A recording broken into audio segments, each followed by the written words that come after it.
up, everybody? It ain't cold. It's alright.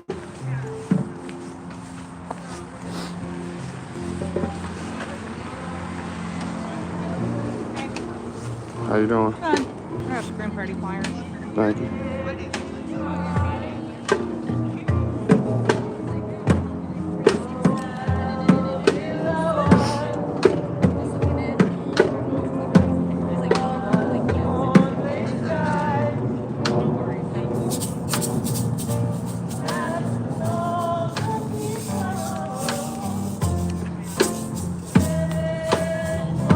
When is it?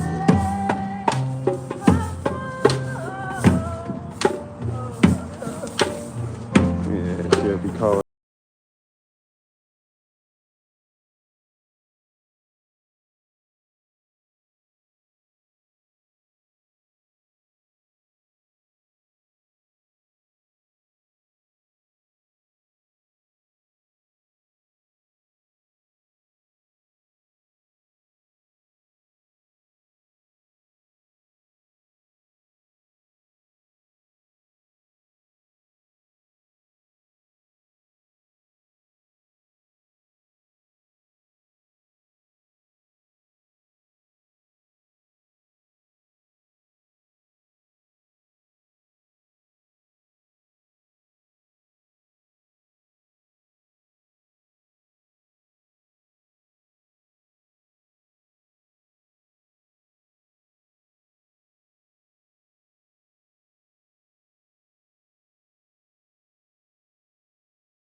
I know damn well that ain't what that lady just did.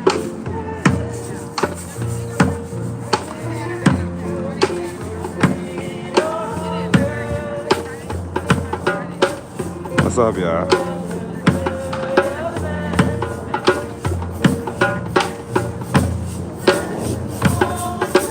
Take care of that lady.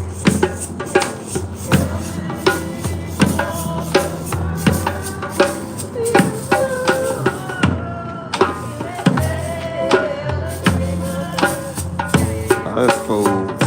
Food or merch. Come on, man. You know that's food.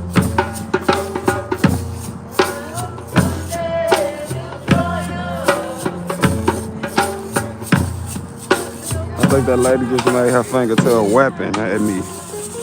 What's wrong with her? Happy late Thanksgiving. Yeah, here we got a lot of snow coming. Hope you had a good Thanksgiving too.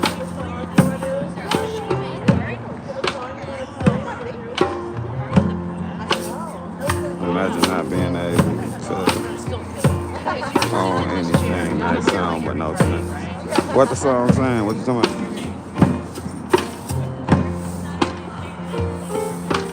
Yeah, I had a good Thanksgiving thing. I basically just hung out with my girlfriend.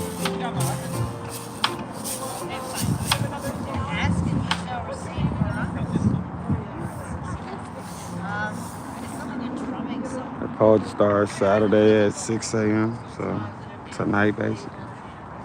And tomorrow morning.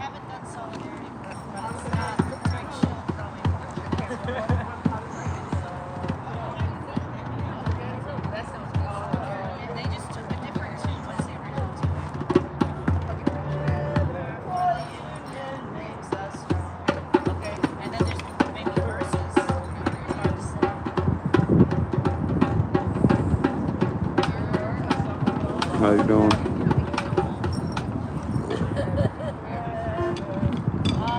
Still tripping on that lady. I thought they were here. All the kids brought their own, but they didn't bring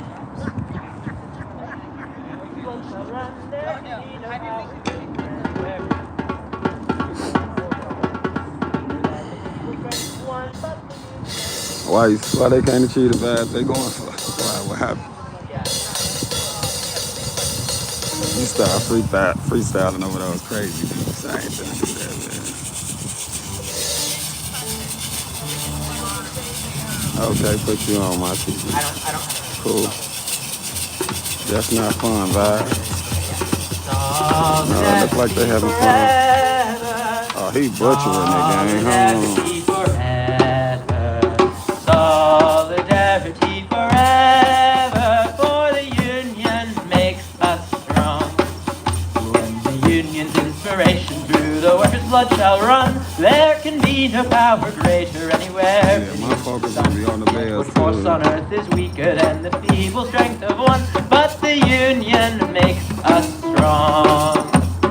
You Solidarity don't want to hear it. forever.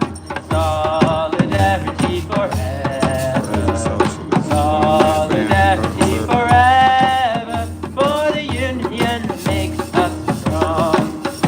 Is there aught we hold in common with the greedy parasite who would lash us into serfdom and would crush us into might? Is there anything left to That's us but cool. to organize and fight The for the Thanksgiving parade union was makes boring. us At least it strong? looked like it. Solidarity Thank you. forever. Thank you. Solidarity forever. Solidarity forever. For the union makes us strong. We who proud the prairies, built the cities where they trade, dug the mines, built the workshops, endless miles of railroad made. Now we stand outcast and starving amidst the wonders we have made, but the union makes us strong. Solidarity forever. Solidarity forever. Solidarity forever. But the union makes us strong. All the world that's owned by idle drones is ours and ours alone. We have laid the wide foundations, built it skyward stone by stone. It is ours not to slave it, but to master and to own, while the union makes us strong. Solidarity forever. Solidarity forever. Solidarity forever. For the union makes This us is got strong. somebody. They have taken untold millions that they never toiled to earn, but without our brain and muscle, not a single return. We can break their haughty power, gain our freedom when we learn that the union makes us strong. Solidarity forever. Solidarity forever.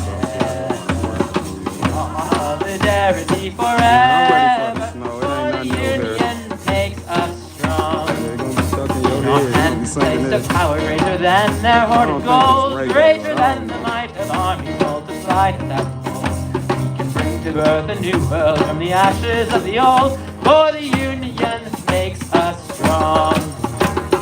Solidarity forever. Solidarity forever. Solidarity forever. For the union makes us strong. Solidarity forever. Solidarity forever. You can't hear me. Solidarity forever. For the union. Solidarity makes us forever. strong. The union make us strong. Oh, so well. What the hell? That's what you get for buying a Home Depot. Right. I'm sure David would enjoy it. I can play with you know what? Yeah, no, this is. I gotta go. Are you gonna be coming Friday?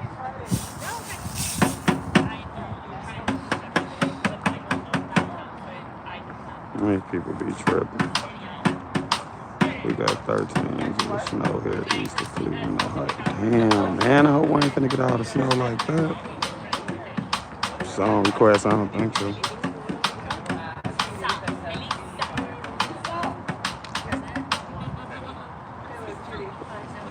We need to get somebody who know how to sing. It'll help.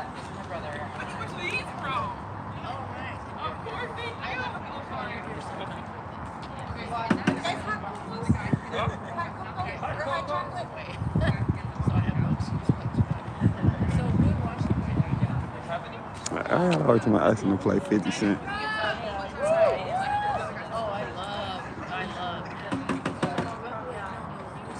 like they finna wrap it up. We don't talk about it.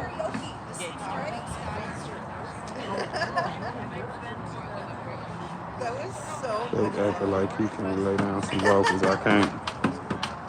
Nice and sunny in North Carolina. Telling Mel, I'm like, Ooh. go to like one of those smash parties. That would be so much fun. That's a very good one. I think we all needed that. Like an outing. Yeah, the outside sun of help. It's sunny till like 4 o'clock, so. Yeah. No, I ain't never been to Cleveland.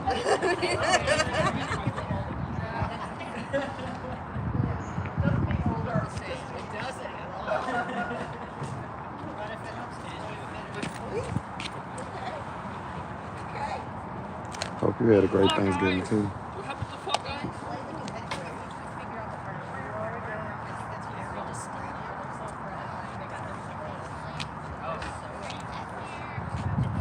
There's a little kid here? I don't see the little kid. Look like motherfucking Antifa out here. I'm finna go down there. They ass got on them big ass mask. She might be in the truck or in the back. That man got some real balls to come out here and sing. Feels topical, but it's a famous video game.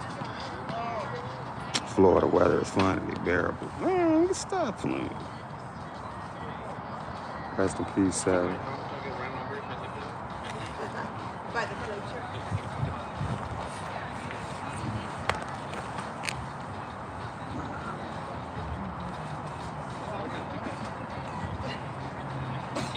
Yeah, as far as I know, the people that I've been following. They over there listening to music. They ass ain't saying shit. I'm finna go look at this.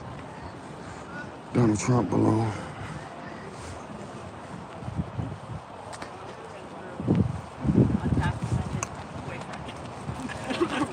Yeah, so it's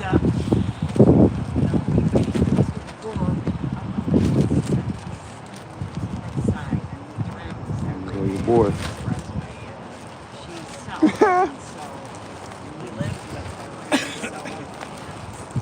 but he can't. Yeah, They probably over there like, yeah, that guy is a right winger. Do something about it.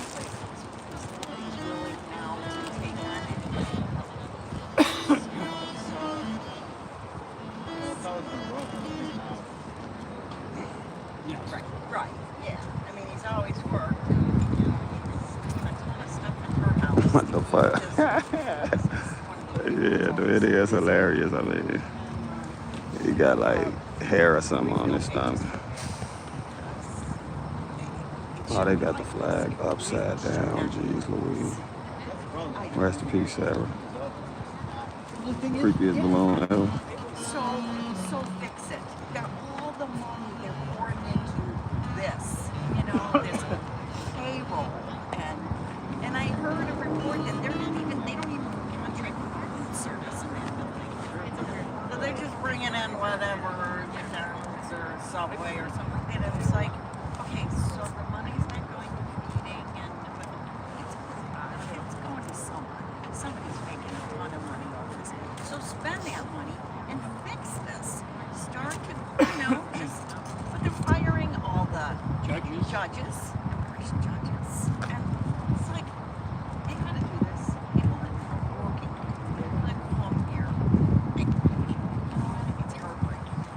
Because I think all people do is put themselves in somebody else's shoes. I couldn't even imagine packing up my stuff, putting my things in a backpack, and then taking my family and going hundreds of miles because I want a better life for myself and for them. It's this balloon is crazy. Look at the vid. Get all out my face. Right. So how did you get here? Can y'all hit him?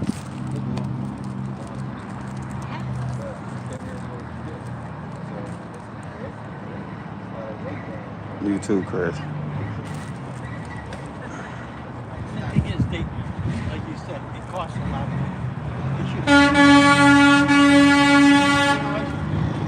It I can't get. I need this, that, and that.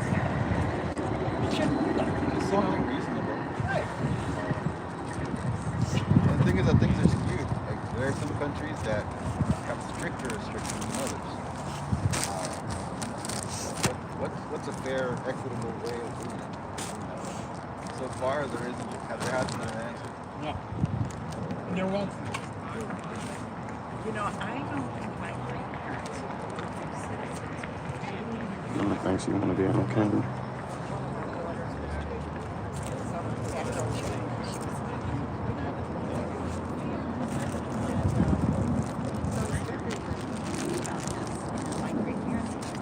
I'm finna bust that motherfucker.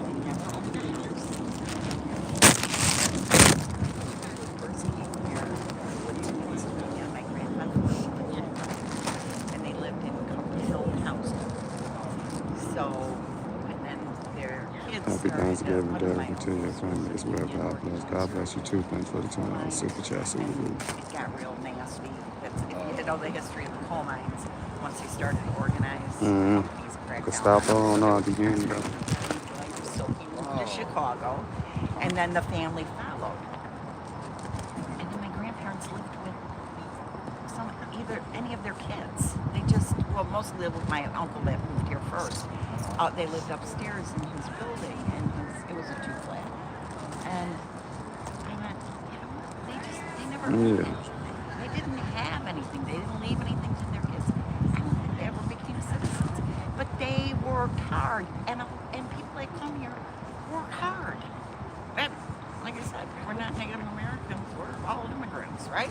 Yeah, I mean, we're all. I think that's a mix. His family, was it your grandfather that came here from Germany? And he had a farm, Laziest Square. Laziest Square just at 1800, so. Yeah, so, I mean, That's we the were, thing, that you a lot know. of the people that do immigrate, they're people with grit, with courage, who want to do something better. Right. And those are the ones that actually make it and stay. Those who just want something more easy, more conformist, they don't even make it. That's where the country is as great as it is, and even greater. Right. Because those sorts of people have been coming here for How you doing? a couple hundred years. I just love the diversity here. But you know, Trump wants, you know what he wants? He just wants a bunch of white people, white rich people. That's what he wants in this country. Yeah, forget about everybody else. So all these people that he's going to fix things for me. I hope you realize how that's going, folks, because it's not. We're not in the right tax bracket. Right.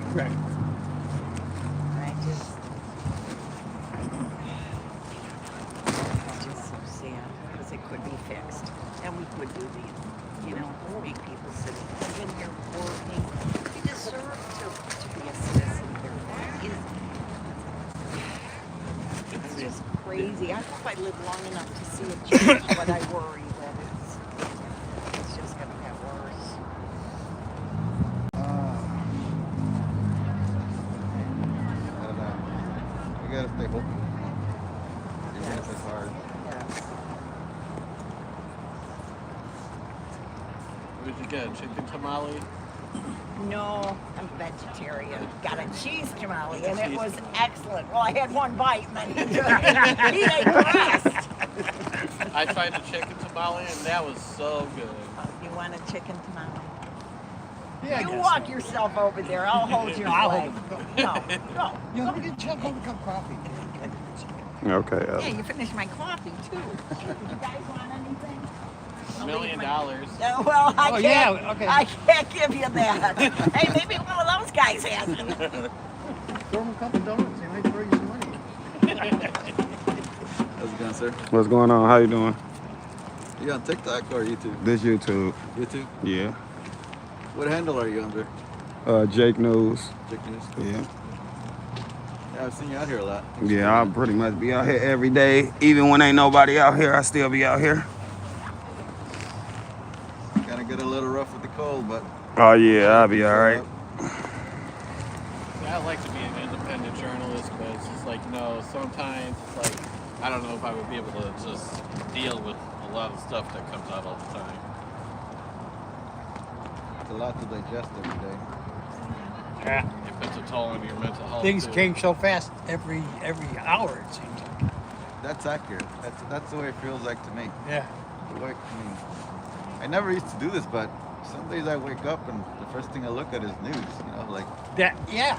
and I think I got the news channel on all the time to see what the hell's going on. Yeah. you know? Like I do IT for a living, and I get to work at home because I do IT for help desk. And it's like when it's not busy at work, I'm like surfing Facebook, reading Reuters, reading U.S. News, and all these other Aaron Parnas and all these other things I register for just to see what's going on. And it's like I'm constantly flipping around I would on think. many different subjects here. And if it's not busy, then I hop on like TikTok to do debates with Trump supporters. Yeah, and the thing is, I don't know why. There's a lot of people that don't even know what's going on in the news. They never Right. even look at it. right. You know, it's like, oh, I I guess was- this country's running perfect. You know? I was listening to Johnny Palmadessa on the way here because I drove up from Rockford, and Oh, he you had a did guy all- up all the there. way. He had a guy up. Long way. He had a guy that supported Trump on there, and he was just arguing with Johnny the whole thing. And Johnny asked him, "Who's the most qualified Democratic people in the USA?" And the guy couldn't even give out a straight answer. He was like 71% Asian, 72% white people. He was like, Johnny was like, "No, it's black women. Black women are the most educated people in the United States."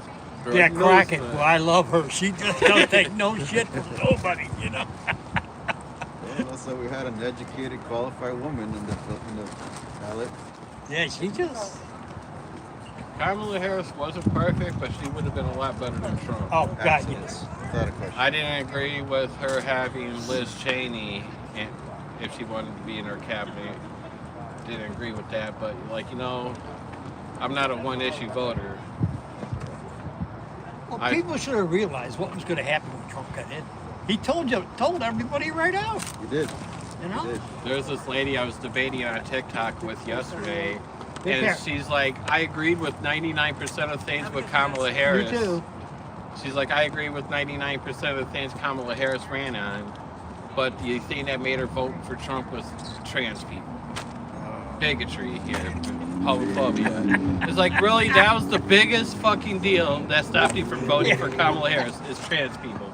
She's like, I think what he's doing to immigration is disgusting. What he's doing on the economy is disgusting. How he talks to people is disgusting. But I agree with his transphobia. I went I off don't know on what her. kind it is. I just reached in there. I was handing out the cheese ones to the other vegetarians. Yeah, the other day I heard of independent Green Party. Anybody? No, Okay, thank you. Yeah, I'm good. Okay. Actually, no, I'll Yeah, take go it. ahead. Yeah. Basically, it's the same thing. You know, they wanted to. They were not happy with the Democratic Party, so They said the way to Fridays protest are was usually to pretty vote busy. for Trump. But it's a holiday And thing. we were like, well, Yeah. what do you think that accomplished? How is that helping? Is that the Republic? The Democrat Party doesn't give me everything I want at the end of the day. I'll be honest with you. But Yeah, I think we're all feel the same way. right now in this political atmosphere, there's not a way a third party will win. No. You gotta be realistic too. There was this one lady that was running last year. I forgot what her name was, Sarah or something. But she had good policies, but she hardly got anybody to back her. The news was not talking about her. The media wasn't talking about her. She couldn't get people in her area to talk about her. So it's like, you know, even though she had great policies here, there was no way she was going to win.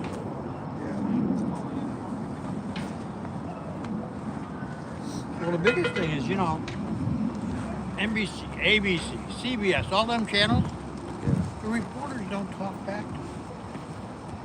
I mean, he's calling them names and everything, and he's not telling them, you know, they should be really, if they're going to be reporters, then get on them and tell them, you know, this ain't true, and this ain't true. And Well, there used to be decorum, you know, and I can respect that. But decorum has to be applied by both sides, right? Otherwise, it doesn't work. Right. And right now, there's no decorum from that side. So why should the news anchors and, you know, even the other politicians still keep it? We're under different rules. Can't keep doing the same thing that we've done before because it's obviously not working. No. It's like with me, it's like, I don't know, it's hard to explain. Like when we lost the 2024 election, and it's like, you know, I've questioned a lot of things I talked about in the past. Blaze, relax. Like being a little bit more relaxed and not yelling at people, even though you're angry on the inside. I know, right? Everybody in my chat say, "Are you fighting a balloon?" Hitting me back. All right, you just hit the dictator. He's gonna have to arrest you.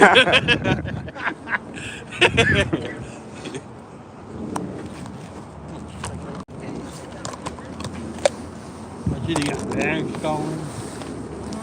You live here in Chicago? And I live on the west side. I live in Rockford. It's your first time coming out here? This is my third time. I was out here twice in September. Now, so I get to see what's going on. I'm glad to see they took the fence down. Oh, the fence been down for a long time. Yep, it's about 3 months now. You a Democrat? I'm independent, but I do Independent, lean left. independent as well. You drove all the way from Rockford. Yep. What made you want to do that? I like coming out here and supporting immigrants and just showing people I'm with people at the end of the day. What's your problem with it?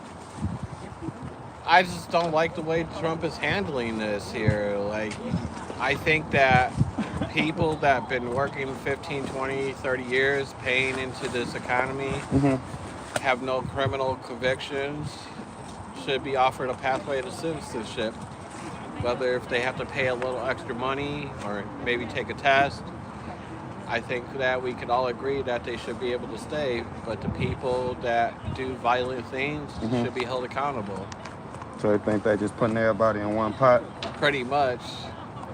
With the Supreme Court ruling allowing the racial profiling of immigrants, it's not only going to affect the immigrant community, it's like black and brown people as well. How's it going to affect black people? Because ICE will see, oh, that person has darker skin here, so let's see to make sure he's a U.S. citizen, he or she is a U.S. citizen, stuff like that. Well, I'm saying like mistaking black people for brown people type of thing. Yeah, basically what they did before the 60s here, like, oh, that person doesn't speak perfect English, or that person has darker skin color here and stuff, so we're going to stop them. It's like, it shouldn't be like that. What's the solution? And that's the hardest thing, is that everybody has different thoughts.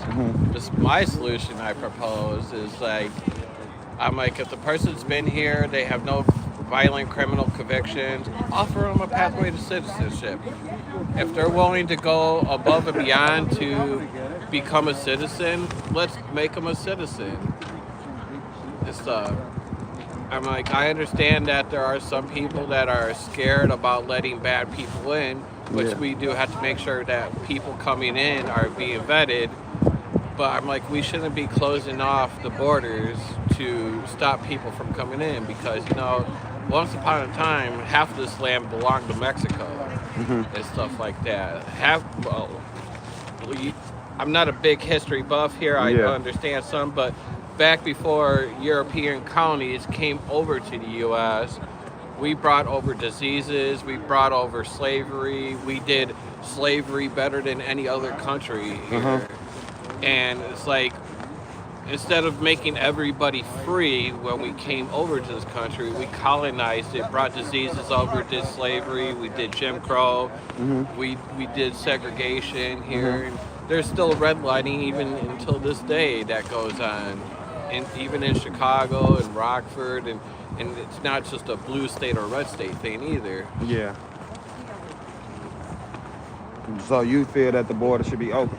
You don't like the fact that it's closed? I feel like it should be a between here, not full, not open, but not closed here. It should be a little bit easier. If people didn't have to wait 10, 15 years, they wouldn't find alternative methods to coming to this country. I'm like, if we had more immigration judges to process the cases to see who qualifies to stay and who qualifies to have to go back, it would be a lot better, and it would take less resources. People wouldn't have to cross the border, quote unquote, illegally here if we had it a little bit more faster. Yeah. I think that's one of the hardest parts. How do you determine who bad and who not? I'm saying just by criminal record, or like I'm pretty sure there's psych tests, or like, I'm pretty sure there's a lot that goes into it. They have to do a background check here. They probably have to do a background check for the country that you're coming from. I'm like, there's not really a good way to vet if a person is a good person or a bad person. Yeah, because, I think that's the scary part. What's to say that I'm a good person, I come over here and then I do bad things, like we just recently saw in D.C. Yeah, that's a good example. That's that what I was guy. thinking. What happened in D.C., what I believe is that guy went through so much war out in Afghanistan. Yeah, he was with the CIA. It fucks up your head and stuff, and I think that's what caused it. It's stuff. Mental health is a big deal, and like I think that's why he targeted National Guardsmen. More than likely here, that's what I think. I think it was hate. I think maybe a little part of it is hate, but I'm like a regular person like you or me wouldn't go out and do that. Exactly, right? yeah. And stuff like that. But I'm saying like maybe if he was messed up, like say maybe PTSD or something along the source of that line, you would think it just would have been more random. But when it being 2 National Guards and with him waiting behind the building for him, it seemed more targeted. Like, honestly, I don't know what people think, because everybody handles PTSD differently here. So what one veteran or military member handles it may be the next. My friend, his name is Dana Briggs. He's actually been out here in September. He's one of those 5 people that time that actually got pushed down by ICE, hit his head, and then they tried to charge him for assaulting a federal officer, when the video footage shows that the ICE officer hit him. And he just recently found out last week that the charges were dropped. Okay. And he is a former captain of the U.S. Air Force. Things like that. Like, I'm trying to think of, what's that one movie about that one Marine that's based off of a true story? It's recently new. I'm trying to think of it. Where he goes out to Iraq and fights and comes back, and he has like all this PTSD and all this trauma, and he wakes up in like night sweats and screaming. I don't know what movie you're talking about, but I know them type of things are true for veterans and soldiers. I know PTSD is real. I mean, just from being like from a neighborhood like the west side of Chicago, I know people with PTSD. And PTSD is just not for people in the military. It could, like you say, it could be for anything. Yeah. It could be whether you're being raped or if you are being attacked here and stuff, or being robbed. You can get PTSD for traumatizing things.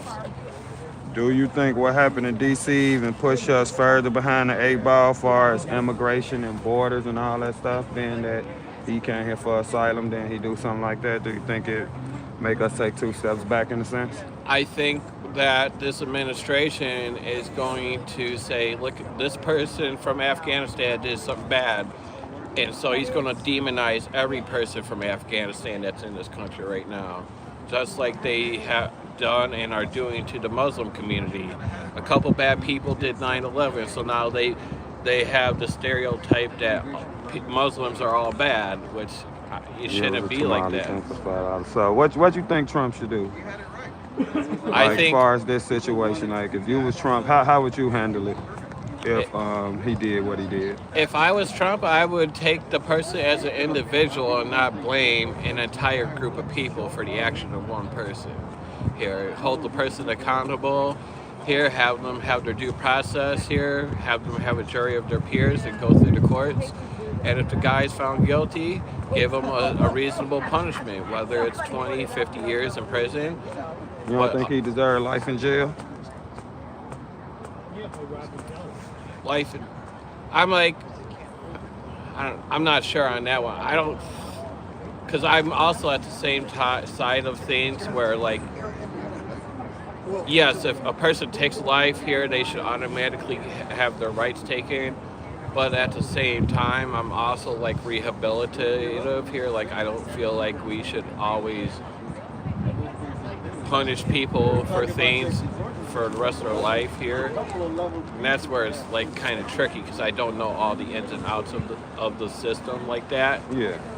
Like, I think if a person unalives somebody here, that they probably should spend the rest of their life in prison based on the circumstance and stuff like that. I guess you would have to take it like one step at a time. Like, if it comes to a person that does drugs and gets caught for doing drugs here, that should not be a life sentence here. That should be offer rehabilitation here to help them get back on track. For drugs, but I mean, if you sit there and shoot 2 National Guardsmen in broad daylight, blocks from the White House, I mean, you don't think you should get a life sentence for that? Yeah, I would say. I mean, you think you can rehabilitate somebody like that? We don't know. We've never tried that, honestly. I mean, it's a big risk to even try, right? To let that guy back on the streets. I will admit, it is a big risk. It is a scary risk. Yeah.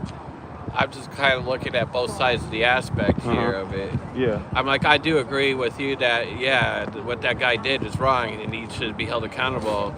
Yeah, that lady was 20 years old. 20 years old. Yeah. And she's not going to be able to do nothing with her life, have kids, get married and stuff, have kids and stuff like that. That's why I say I'm kind of independent with a lot of things, how I think like here, because our criminal justice system here focuses on punishing people versus getting to the root causes and helping people, whether the person's black or the person's white. I don't think like people should spend the rest of their life in prison for marijuana or maybe shoplifting $100 from the store. Yeah, I mean, ain't nobody getting life for that. And I mean, unless you got a whole 18-wheeler of marijuana or something like that. I mean, like, I'm proud of Illinois. They just recently passed the Clean Slate Act that basically will help wipe eligible charges off people's record, which means it makes people eligible for a regular job now. So it gives people that second chance. Yeah, I like something like that, but I don't know, certain stuff like what this dude did in Washington, I don't know if you should get a second chance. It might sound harsh, but what he did was harsh. I mean, you take one life, got somebody else fighting for their life. I don't think you should get a second chance. I just feel like it'll be a second chance to do what you did again. I don't know. I feel like maybe some mental or something like that. I don't know. So if he don't get life, what, 50 years? I don't remember how old he was. I don't know how old he was either. Looked like a fairly young guy though, like not super young, what, 30, maybe 40. Even if he got let's say that he's in like 25 and he gets like 40 years in prison, that by the time he's even eligible to get out would be 65. And at that time, most of his life is gone. I mean, but Sarah gone the whole time. Yeah. I mean, she's never gonna get a second chance at nothing. I agree with that. Like, people that go to prison here, like, over time, they change. I've seen people that used to be hardcore gangbangers come out of prison, and they went from being like a gangbanger to like a person that goes out to help the community. Like, some things in prison changes a person's mentality here, and I don't know how to perfectly explain it, but it's like, you know, I'm like, if they can like reasonably show that they change here, volunteer in programs in the prison that helps people in the prison, I don't know. There's a lot of background stuff that I would have to learn that other countries do like that. Yeah. And I know, like, in this time, it's kind of scary saying, oh, a person killed somebody here, let's reform them and send them out. It's easier said than done. Yeah. I mean, coming from a neighborhood like I come from, a lot of them dudes who, I mean, it is people who get rehabilitated and change their life and do the right thing. But a lot of them dudes, all that activist stuff, it be a front. I mean, they still be in the neighborhoods doing the same thing they've been doing. They getting these government grants, ain't really doing everything they supposed to do with the money, and they still very involved with the gangs and everything that's going on in the neighborhood. Like, I grew up in Rockford, like, for a long time, and it's like, I've seen a lot of things go on in our city. I've been robbed twice. Once for literally 50 cents of my high school ID. What you would want to happen to them guys who robbed you? Here. You think they should be let back out? Before I got educated, and not educated, but learned a lot more.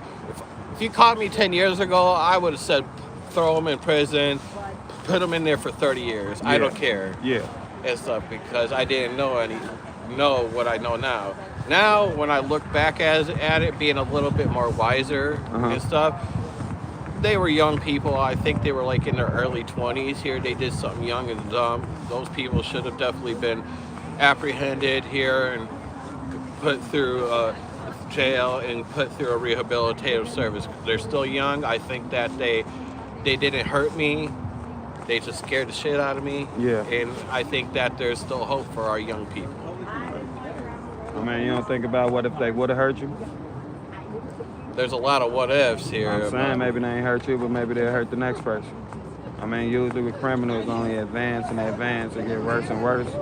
I mean, like, you would have to look at if that particular person has a extensive criminal record and stuff like that. Okay. If they've never had a record, yeah, let's give them a second chance, offer them a rehabilitation. But if they're a person that are out there robbing people like what happened to me here, and they have like a 5-year mile-long record here, yeah, we should probably start throwing the book at those people and stuff like that.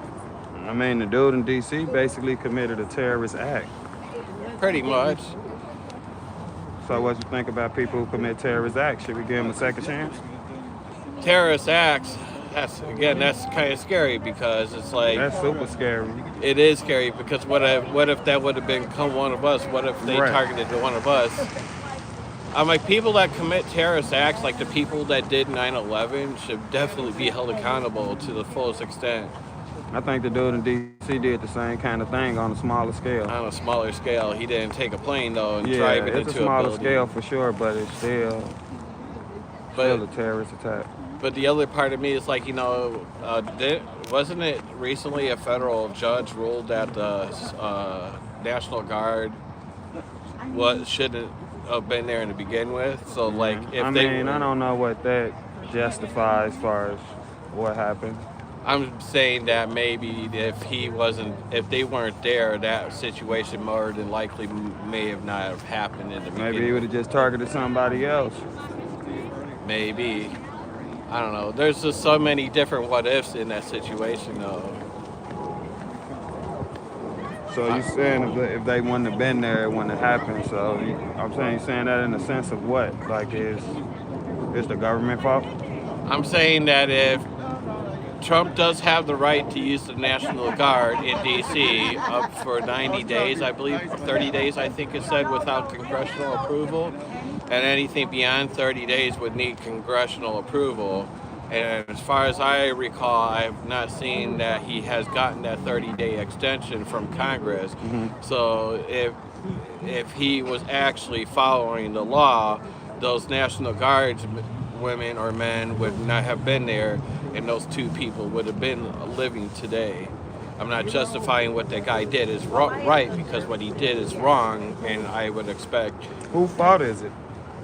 I definitely blame the person that unalived the two guardsmen, and it's his fault, but I also blame the Trump administration for not pulling out the National Guardsmen, since he didn't have authorization to keep them there for over 30 days. Like, I've been watching a lot of videos of them. A lot of these National Guardsmen and women are out there picking up trash. They're out there planting flowers. They're not really I saw the videos of that. They're not really doing much out there other than walking around and making people feel intimidated. Why would people feel intimidated, man? It's hard to explain.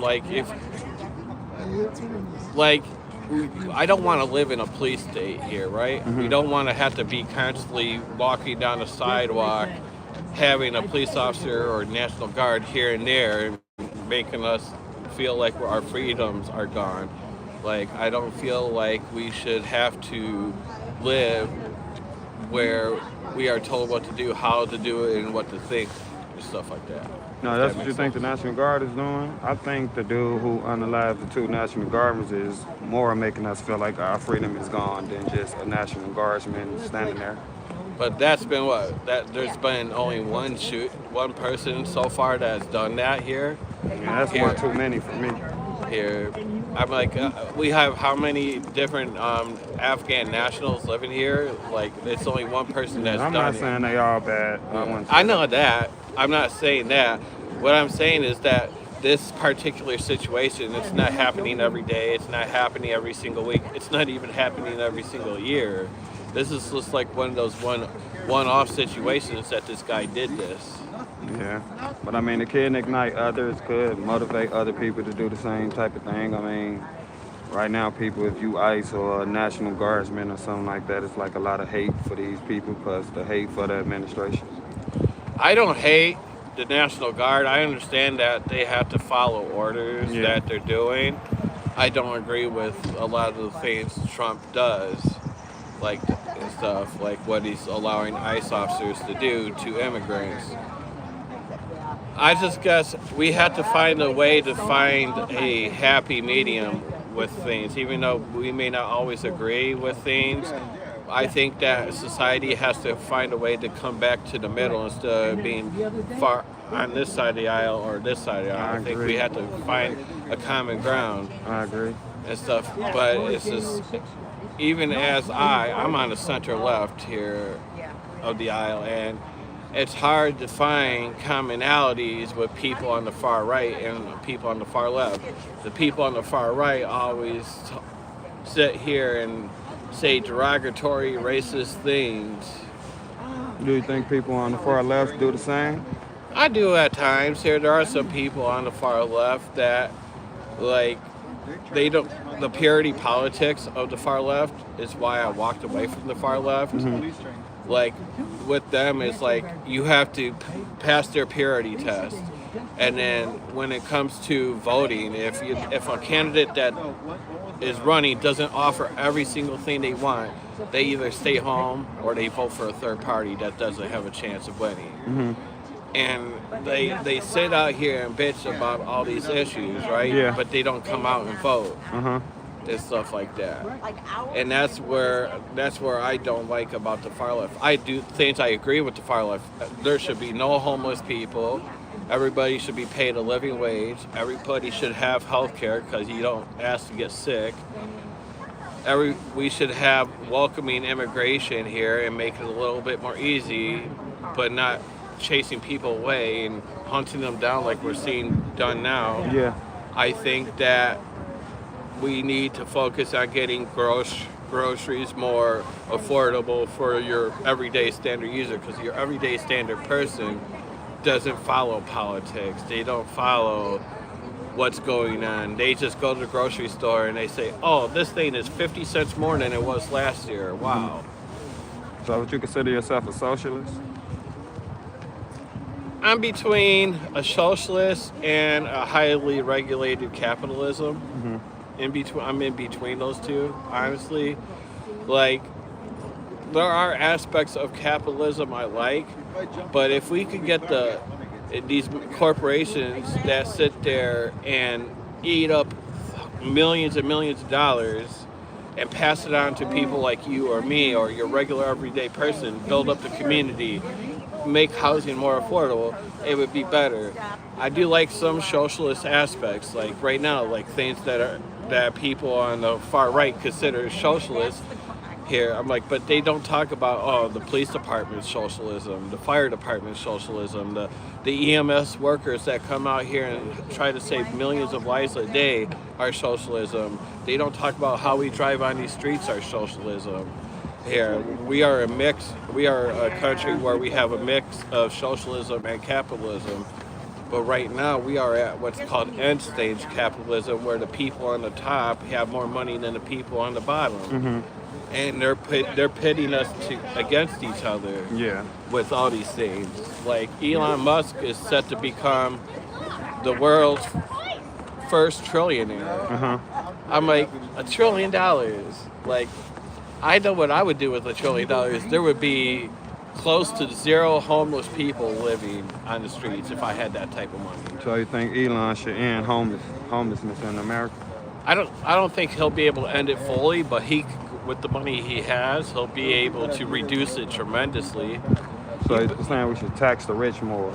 Tax it a little bit more, and then give the people in the lower middle class more tax breaks. That way we could afford things. So how much should the rich be taxed? I think right now they're paying like 63%, give or take a little. Where back in the 50s here, they were paying like 80-90%. So I think it should go back to that. I think it should go back up to the 70-80% corporate tax rate, which is what it was in the 50s. And now it's down to, I believe, like 21. Trump just took it down to 21%. And with this big, beautiful bill, it's literally taking money from the poor and giving it to the wealthy. If you're making under $170,000 a year, you're not going to benefit for it. You're going to pay more. But if you're making more than $170K, yeah, you're going to benefit from it. Has Trump ever did anything you agree with? Let's see. I can agree with plastic straws. I can agree with Operation Warp Speed. And then he signed a piece of legislation that punish people who do stuff to animals. I'm like, I'm sorry. I'm like, if you hurt an animal, then you're a piece of shit person. Point blank, period. Animals are defenseless, and they need people like us to help defend the animals. What if you hurt a person like this dude in D.C.? Ain't he a piece of shit? He is a piece of shit for what he did here and stuff, and he should be held accountable. Definitely should face some prison time here, depending on what the statutes are up in there. I'm like, I just hope that maybe while he's going through prison, that he reflects on what he did, he learns and changes his mentality on things, and maybe help rehabilitate other people in that prison that he'll end up going into to being a better person. Maybe change a lot of his views and stuff like that. I'm like, that's what humanity is about here. Even though he did do a domestic terrorist thing here, he's a bad, shitty person for that. But the moment we give up our humanity and we always villainize people for making... I think he gave up his own humanity and he villainized himself. I also agree with that. I just think that... How do I explain it? I just think, like, I don't know. I would like to know why the guy felt the way that he did Sounds like a hate crime as well to me. I mean, like, I like to actually get into his head and see what made him think about that and led him to that. Yeah. Because again, a normal person, when they go out and do those things, me and you don't think about, I'm going to go out and unalive a guardsman or woman today. Thank you for coming out, y'all. You're welcome. It's just, there's only one of me and only so much studying that I can read up on. It's okay. It's fine. I'm not judging. I just want to know what you think. I just think that it's just, this political temperature that we're in is flaming up everything right now. Like, who you blame? The right, the left, all of them? Who you blame? The right, I blame a lot of it on the right now. I didn't agree with a lot of things with Obama when he did his deportations, even though I've been learning about more and more of it each year. I didn't get politically involved until late 2020. I voted for Obama twice in 2009. People. Yeah, and 2016. And I voted solely because of the color of his skin. I thought, like, it would be awesome to have the first black president here. And I've watched a lot of videos. Yeah, Obama did get a lot of backlash in his first term. My friend, who is an immigration attorney, me and her talked about it. She almost didn't vote for him on his second term until he changed a little bit of his attitude and stuff, which is why during his second term he started working on things like DACA and turning down the deportations a little bit and stuff like that. And it was hard because, like, Obama, he had the House and the Senate during the first 2 years of his presidency, but then he lost both the House and Senate and became a Republican. And, you know, Republicans are more towards helping the top 1%. They don't want health care. They want to privatize all the health care.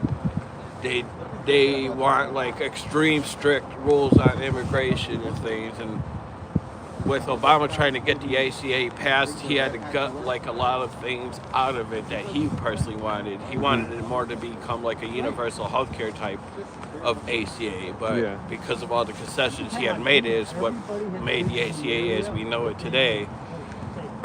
And so, like, George Bush Jr., the two wars, the recession, the housing market crash, Obama had to come into all of that. And the first 4 years of his term, he had to sit there and focus on getting this country out of the recession and stuff. I think he could have done a lot better to immigration, but again, he had to follow the rules that were on the books. I'm like, he didn't. After his first 2 years, he lost the House and Senate, so there was not much that he could do to get his beliefs to pass the Republican Congress. So I'm like, unfortunately, we are a country of laws, and he had to follow them as much as we don't like it. I'm like, if we don't get out there and we don't vote, the other side will come out and make the rules and policies that we don't agree with. And a lot of times I see is that we have all these people show up during the presidential election, right? We see it every 4 years. We'll have 77 or 75 or 81 or 76 million people show up during the presidential election. But people don't have that same power or energy when it comes to midterms, which is where it counts. In the midterms is where we go to vote for our congressmen or congresswomen here and stuff like that. The people that will actually be able to get out and write legislation and write these laws to change them. So what you think gonna happen in 2026 in the midterms? What you expect? I expect that the Democrats are going to take the House. I'm not sure about the Senate here, to be honest with you, but right now there is a lady out in Deep Red, Tennessee that is most likely going to end up flipping a district from a red seat to a blue seat. We just seen a couple weeks ago Zohran Mamdani win New York City. We see Virginia, which was a red state, won a Democrat governor, Democrat lieutenant governor, and Democrat AG. California just passed Prop 50 here, and then Georgia, there was 2 elections that we won, and then there was I think in Louisiana we won a seat. Some in Mississippi as well. Yep. So I think we're going to end up taking back the House, but I'm not sure about the Senate, to be honest with you. So how you feel about gerrymandering? Gerrymandering, I know Illinois has done it, but in a lot of other states here have done it. I think everything honestly should be 50-50. If I were to be completely honest and true to myself, I think it should be 50-50. Illinois, whether you do it this way or if you do it that way, should be 50-50 Republican, 50-50 Democrat. And we had to force both of these parties to learn how to work together again, to be bipartisan. But wouldn't the vice president just break all the ties depending on what side of the aisle he on, she on? I mean, if it was all equal and then say all the Republicans vote this way, all the Democrats vote that way, then the deciding vote is the vice president. So then we'll end up in the same situation. Unless we make it where you need like a Democrat and Republican or independent to come together. I don't know. That's where it's hard. But politics is not easy. Yeah, it's not. So you I think got Trump into- doing all this because he think this was best, or you just think he like hateful? Why you think he doing it? Trump, I think Trump is doing this. He told the people what he was going to do. He was straight up honest for it. Watching his speeches, saying, would you want a black president or a white president? He has had over 4,000 lawsuits in his lifetime. Back in the 70s, he wouldn't run to black people, so he got a lawsuit for that. And then with the Central Park 5, even before those 5 innocent men were even found guilty, he took out a newspaper ad calling for the death penalty. They were found guilty? I don't think they was found guilty. Or They found not guilty, right? I have to look over again. Where is my phone? I think they were found not guilty. Found. They were charged and then found not guilty, but even then he still took out a newspaper ad calling for their unalivement, right? Mm-hmm. And even till this day, he still hasn't refused to even apologize to them, saying, hey, I'm sorry, I fucked up, I shouldn't have done that. He Yeah. won't apologize to them. Yeah. With him saying, I don't want other people of color counting my money. With him doing the Obama birtherism conspiracy theory, saying, oh, Obama wasn't even born in the U.S. when he was. Uh-huh. With him, So you think he racist? I definitely think he's racist. And there are some aspects that I thought Joe Biden was racist. These are 2 old men that grew up in the 30s when racism, I'm not saying that racism is not strong now, but it was even I more get what you're stronger saying. back I get what then. you're saying, yeah. These are 2 older men.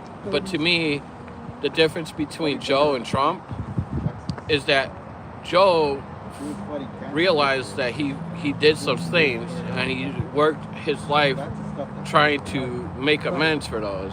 Whereas Trump, he keeps doing the same shit over and over and over and doesn't change his ways. Even when Joe Biden was on Charlemagne the God Mm-hmm. and said that one kind of racial insensitive comment and stuff, he came back and said, you know, I probably should have said that. I fucked up. Do you remember what he said? If you have a hard time picking out Trump or me for black people, something like that, then you're not for me or something like that. And I didn't agree with that. But at the end of the day, Joe Biden did come back and say, you know, I probably shouldn't have said that. I didn't think it through fully, and I apologize. Do you think if Donald Trump said a statement like that we would get, you or I would get an apology from Trump for that? Probably not. I don't know. I mean, if he ain't apologized for the Central Park 5 stuff, who knows? Yeah. I'm like, with Trump being found liable for sexually assaulting a woman, having 34 felonies, and then sits there and wants to talk to people saying, oh, we're only going after the bad people. I'm like, 71% of these people that they're picking up have 0 criminal convictions. Mm-hmm. I'm like, 71%, man. I'm like, it's just crazy that in 2025, we have to live in a world where Trump and his supporters are racist, bigoted, misogynist pigs. So, whoa. So all Trump supporters are racist. I don't think all of them. There are a good chunk, though. When you deal with them for the last 4 years, like I have over TikTok or in person, I can count on my hand how many Trump supporters I've actually been able to have a reasonable conversation with without being called a name or being made fun of. I mean, you just called a lot of names, though. Yeah. I mean, like, because of 9 times out of 10, when I have a conversation with a Trump supporter, and this is why I feel the way I do, but 9 times out of 10, when I can have a conversation with a Trump supporter, and they always sit there and make some racist, misogynistic trope about things, that's why I feel the way I feel. when I can only when over the past 4 years, when I've talked to 5 separate Trump supporters that are not like your everyday Trump supporters, I can talk to those people. But I can't talk to the unreasonable Trump supporters that sit there and bully people and make fun of people and make fun of the LGBTQ and make fun of the black and brown community or make fun of the Like immigrants. making fun of them. So if a Republican say trans women are men, you got a problem with them saying that? I'm not very good with the LGBTQ. Is a trans woman a man? Is that a man or a woman? I'm not good educated with the. I'm saying a trans woman is a man who transitioned to a woman. Is that man now a woman? If you transition and you change out the body parts, I don't see why you wouldn't be considered a woman, and vice versa here. But I'm So not. you believe that a man could become a woman? If you have to go through surgery and all these other things, but like I said, I'm not educated on that aspect of it. So I don't believe that. my philosophy is just leave people be. I mean, I leave people be. It don't bother me. But far as what I believe if God made you a man, you're gonna forever be a man. Same with a woman. And I have the same philosophy when it comes to religion. Let people practice their own religion. You a Christian? I used to be. Oh, you stopped being Christian? You believe in God? I believe in. I'm spiritual. I believe in Jesus and stuff like that. I try to follow the teachings of Jesus. So why you not a Christian? What happened? What turned you away? A lot of the people that claim to be Christian that are not really Christian. Jesus That's said. on now. I've been to churches where people, regardless of how you feel about the LGBTQ or not, they outright told, I've seen them say, you're not welcome here because you're LGBT. Or when people come up to the church and ask for help and they get turned away, I'm like, that's not what Christianity is about. Jesus didn't say if a person comes from another country not to help them. Jesus didn't say that. Does the Bible say it's basically wrong to be gay? It depends, but the Bible also states that you should unalive the person that cheats on you. There's a lot of contradictions in You say the Bible say you should? If you cheat on somebody, you should be castrated, something to the extent of that. I'm still getting learn the Bible myself. That do sound extreme if you say that though. Yeah. I have to find the verse here. There's a lot of... Who called me?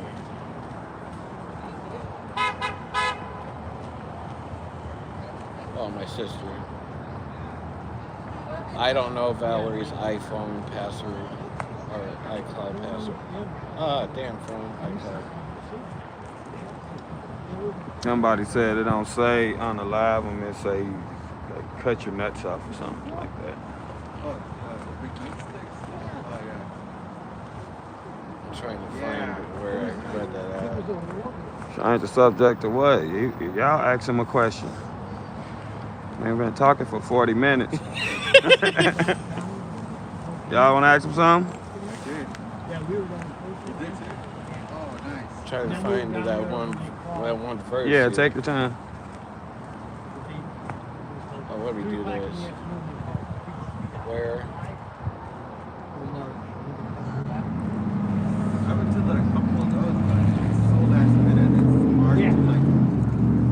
Oh, well, what's his favorite chest opening? Come on, man. Yeah, but still, you know, like stuff that I won't attend to, but something that really catches me off guard. I can't. Abortion. I try to go as far as. You with or against abortion? I'm pro-choice. Pro-choice. Honestly, like I said, I think it's important. Whether adultery is a sin. Oh, there it is. Leviticus. Who can confess their sins, whether married or not, can receive forgiveness to be and be purified. Asking if he knows. I don't know what that is, so I don't feel comfortable asking him that. I know several veterans that Leviticus 20. I'm trying to let him find a verse. they're not emotionally stable. There he goes. If a man commits adultery with his neighbor's wife, both the man and the woman who have committed adultery should be put to death. Better than Whoa. And that comes directly from the NLT, and it basically says the same thing from the King James Version. What I have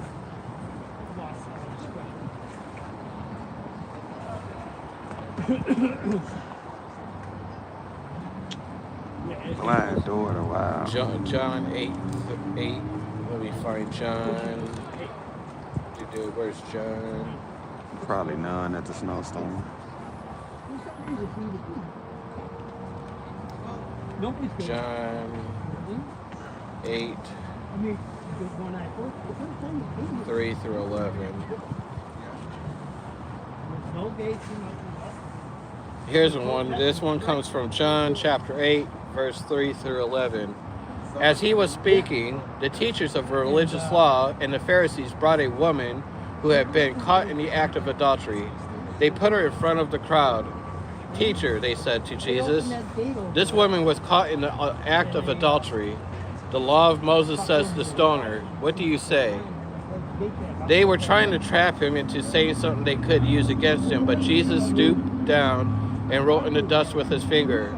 They kept demanding an answer, so he stood up again and said, all right, but let the one who has never sinned throw the first stone. Then he stooped down again and wrote in the dust. When the accusers heard this, they slipped away one by one, beginning with the oldest, until only Jesus was left in the middle of the crowd with the woman. Then Jesus stood up again and said to the woman, where are your accusers? Didn't even one of them condemn you? No, Lord, she said, and Jesus said, neither do I. Go and sin no more. So back in those days here, if you were caught cheating on your spouse, that you were to, by their law, by their government's laws, you should have been stoned and killed to death for cheating on your partner. But then Jesus just forgive her and tell her just don't sin no more? Yes, that's what Jesus did awesomely say here. He told those people, those who have sinned, I forgot that term, those who have a speck in their eyes, pull out the speck in the other person's eye, something like that here and stuff. And Jesus stopped them from killing that person here. And that's why one by one those people ended up walking away, because he told them, if you are a sin, if you would have done the same thing she's done, you're no better as them. There's a lot of different. It seemed like, from what you just read, it seemed like Jesus wasn't with that. Jesus wasn't with them stoning her. Right. If Jesus wasn't there, though, if we think beyond it, if let's say Jesus wasn't there, right? You said like the Bible said something like they should be unalive. Correct. If a person is caught in adultery, that they should be unalive. But then Jesus stopped it. But Jesus stopped it. But what if Jesus wasn't there?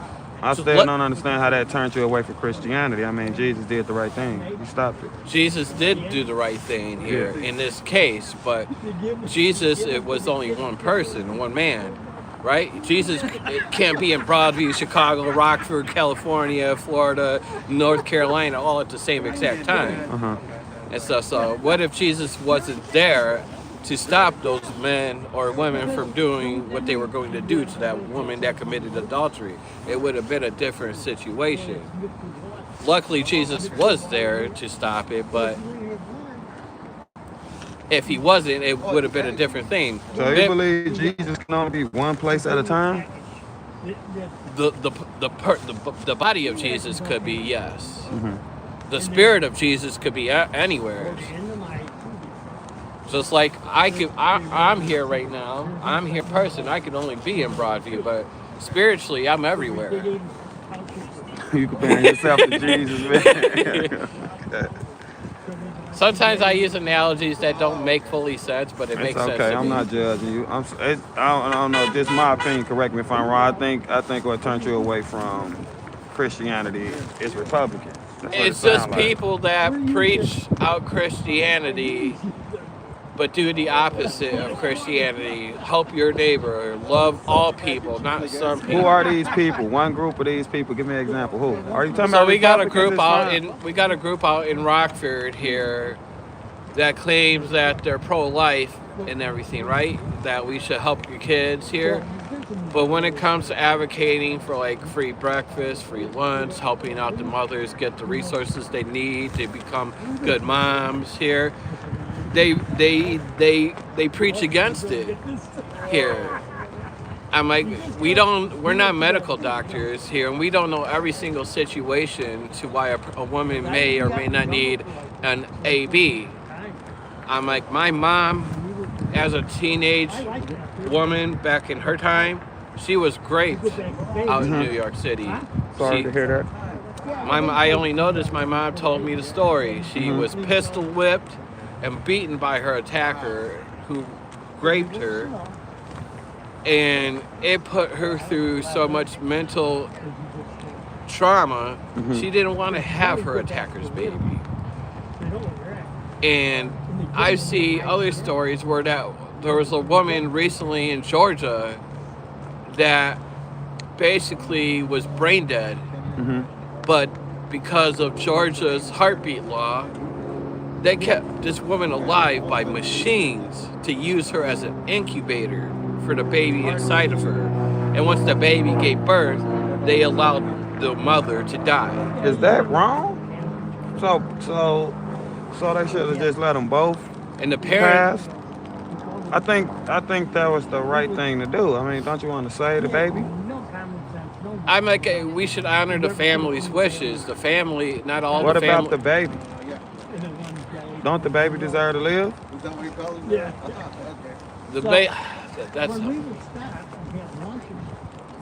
The baby does deserve to live after extent, which is why there was certain laws that prohibit that you can get an AB up to a certain extent. There's no such thing as a 9-month abortion or even a 22-year abortion, because guess what? After your birth, that's murder if you keep stuff. Yeah. Just like some people on the right will say, well, they're aborting people at 30 years old. Like, it doesn't make sense.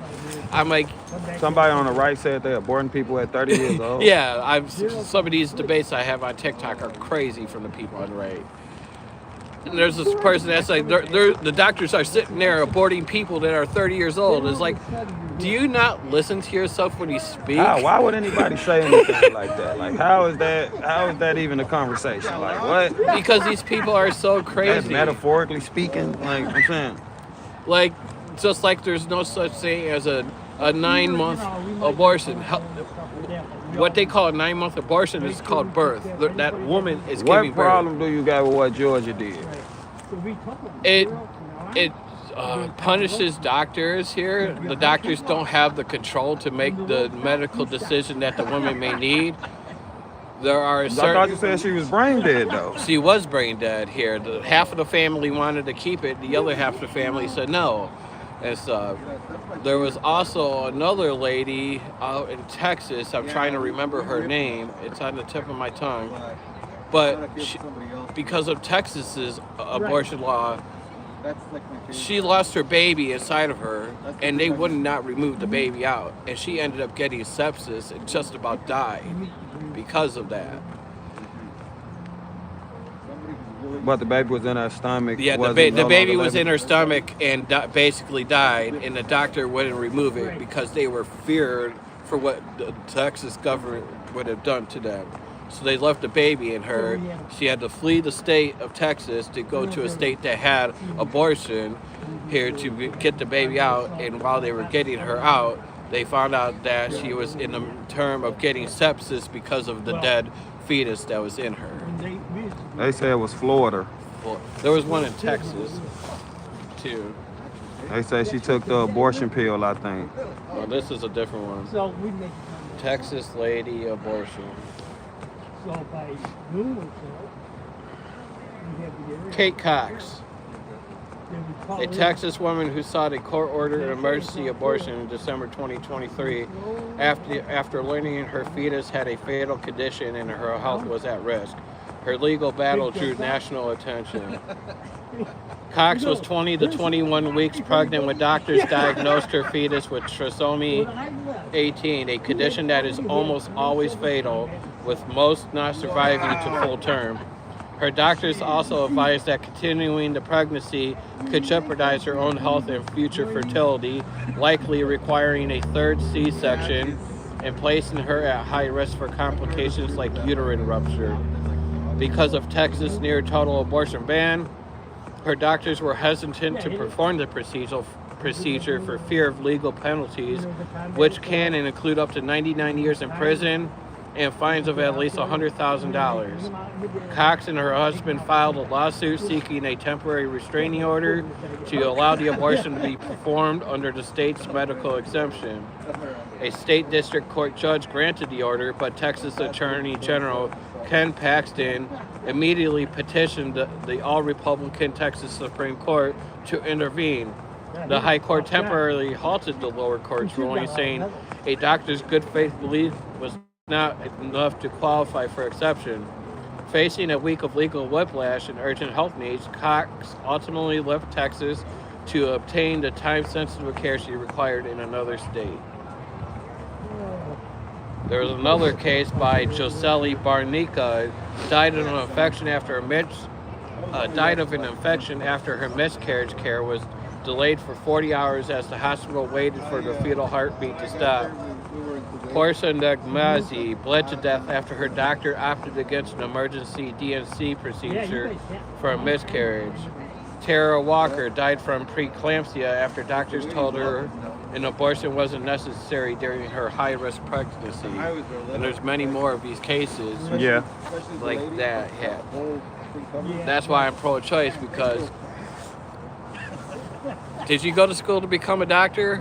No, I didn't. So I'm going to use that as an example. It's just like I haven't gone to school as a doctor, right? Yeah, I get what you're saying.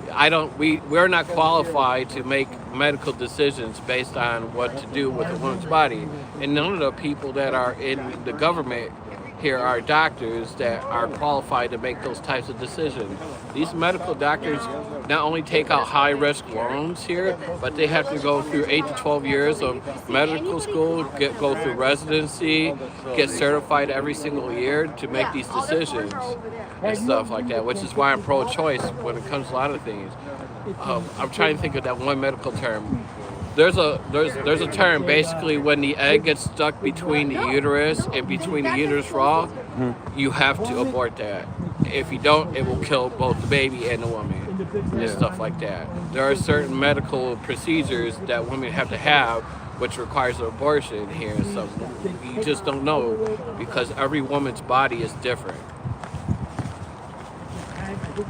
And that's why it's tricky to sit there and regulate women's bodies and stuff like that. Like, us men, we don't have the government telling us what we can and cannot do with our body. I tell people, if you're not for abortion, don't get it. I'm like, it's as simple as that. I'm like, if you're a person that is pro-life here, I could deal with that, but don't sit there and take the choice away from other people here just because of that. What about the choice of the baby? If you want to have a baby, that should be a decision between you and your partner. The government should be left out of that. Should you have protected sex if you don't want to have a baby, and then don't get pregnant at all? Then and that's where sex education comes in here. I know I was taught it in school.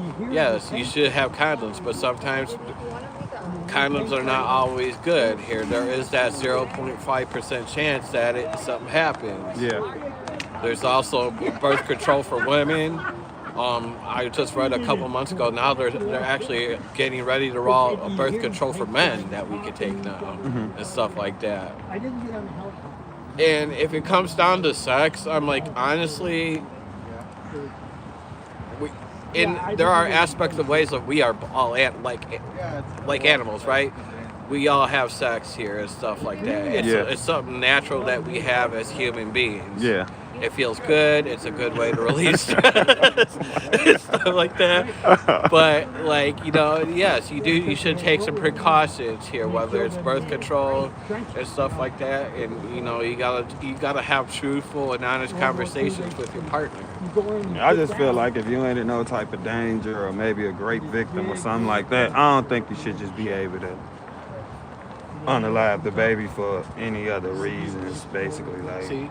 So that you sound like you're pro-choice here, then, because that you're making the choice that you don't feel abortion's good for you, which is good, but you're not taking that decision away from somebody else here. I'm like, I mean, for certain reasons, I won't want to take it away. I mean, like certain gray areas, but just overall, like, oh, I just think more about the kid, more about the child. Like the child deserves to live. I mean, it's adoption, is all type of stuff you could do if you don't want to raise the child yourself.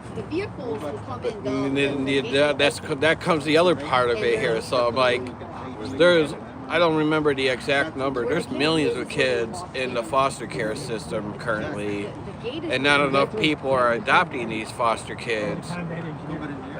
And that's, I actually just thought about that just right now. Like, what about people that are a part of the LGBTQ? That's one of the options that they could use to have a child is adoption, right? Yeah. And the older the child gets in foster care, the less likely they will be adopted because, unfortunately, a lot of people like younger children here. So Yeah. I don't know the psychology behind it, but once that child's like 13, 14, they're pretty much going to age out of the adoption process here and go right into the world, which it sucks like that. But I don't think it sucked worse than not having a chance at all. Somebody said 376 women have died from legal abortion since 1973.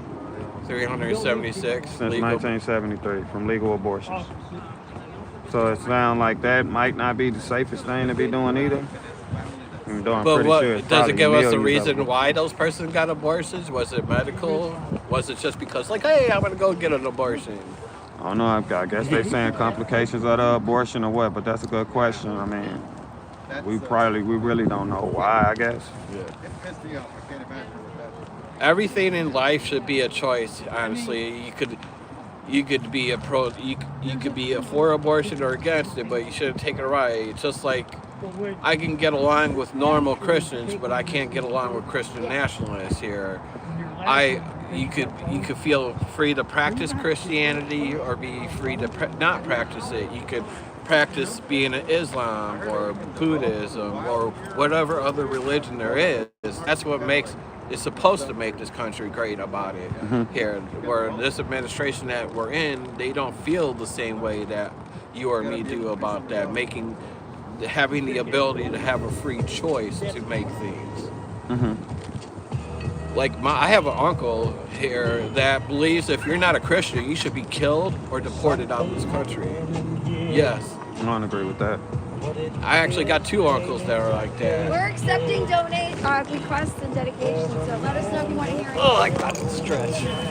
We'll start it with Thanks for talking to me. I appreciate you, man. It's Thanks. actually nice to have a civilized conversation. Yeah, for sure. Yeah, that's what I'm out here for. I just want to hear what people think, what people believe. No judgment from me either way. I just want Can I to get have a hug from you, conversation. man? I'll give you a dap. Thank you, man. I've never had a civilized conversation with somebody here and stuff like that. I'm like, yeah, that's what I come out here for. it felt like we had a deep, heartfelt conversation. Yeah, and I appreciate that.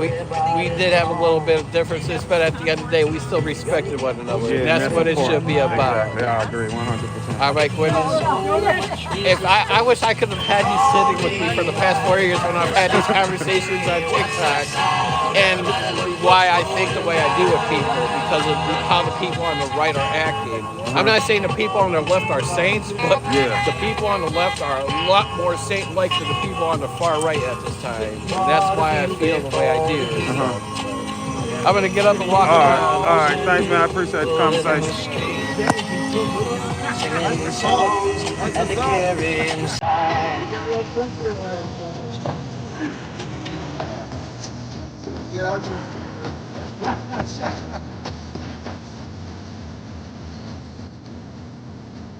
I started to tell him that. Thank you.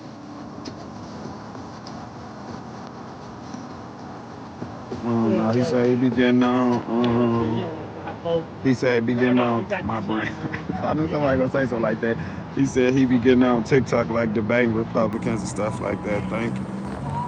Thank you. This lady right here be doing all she got her middle finger up. Good to see you, man. Nice job, man. That was peaceful protesting. Yeah, I mean, he wasn't a bad guy. Spread the word. that Hitler advocates call the Republicans Nazis. That dude needs to insert this 3J. He would get chewed up and spit out. One of his friends was a Nazi. Here come the music. Jesus.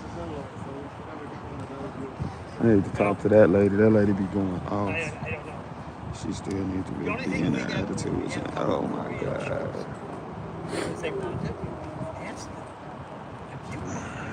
Now she needs the big D.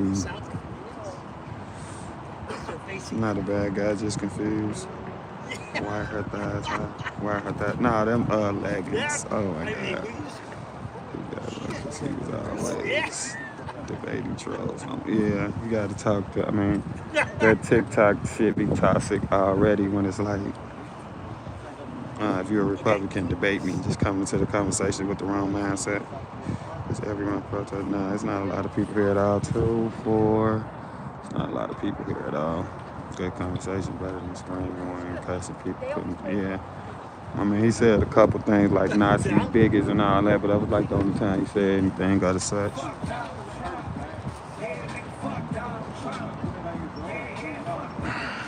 I guess they was expecting a big crowd and got all the enforcements out here. I don't know, maybe people will start to come.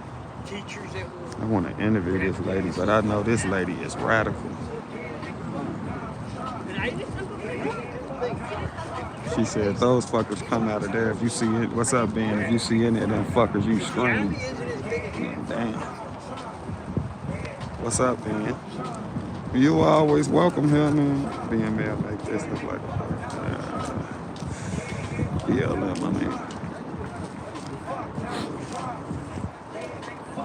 Jake, have you seen Will P. No, I haven't. What's that? If he knew why Planned Parenthood was created and how successful it had been in his actual goals, he would roll back his beliefs. I'm here for the turkey. You missed the turkey. Planned Parenthood is an anti-black organization, period. I mean, that makes sense. I can't say I fully agree with it because, I mean, black people ain't the only people get abortions, but I do get what you're saying is that, well, I guess a way to keep the black numbers down. This lady finna go crazy. Left over the best part, absolutely. I get it. I'm finna have to take all this music off this stream. I want to interview this lady. She is radical.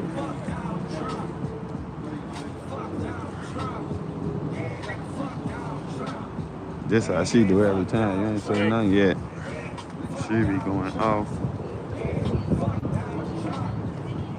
Request they play ice. No, I'm not gonna do that. Oh my God. I'm not fit to do that. I don't know if you want to. And she did say she take the request, but I'm pretty sure she ain't gonna play that one. Like, come on, y'all. All these people are very ungrateful doing things good.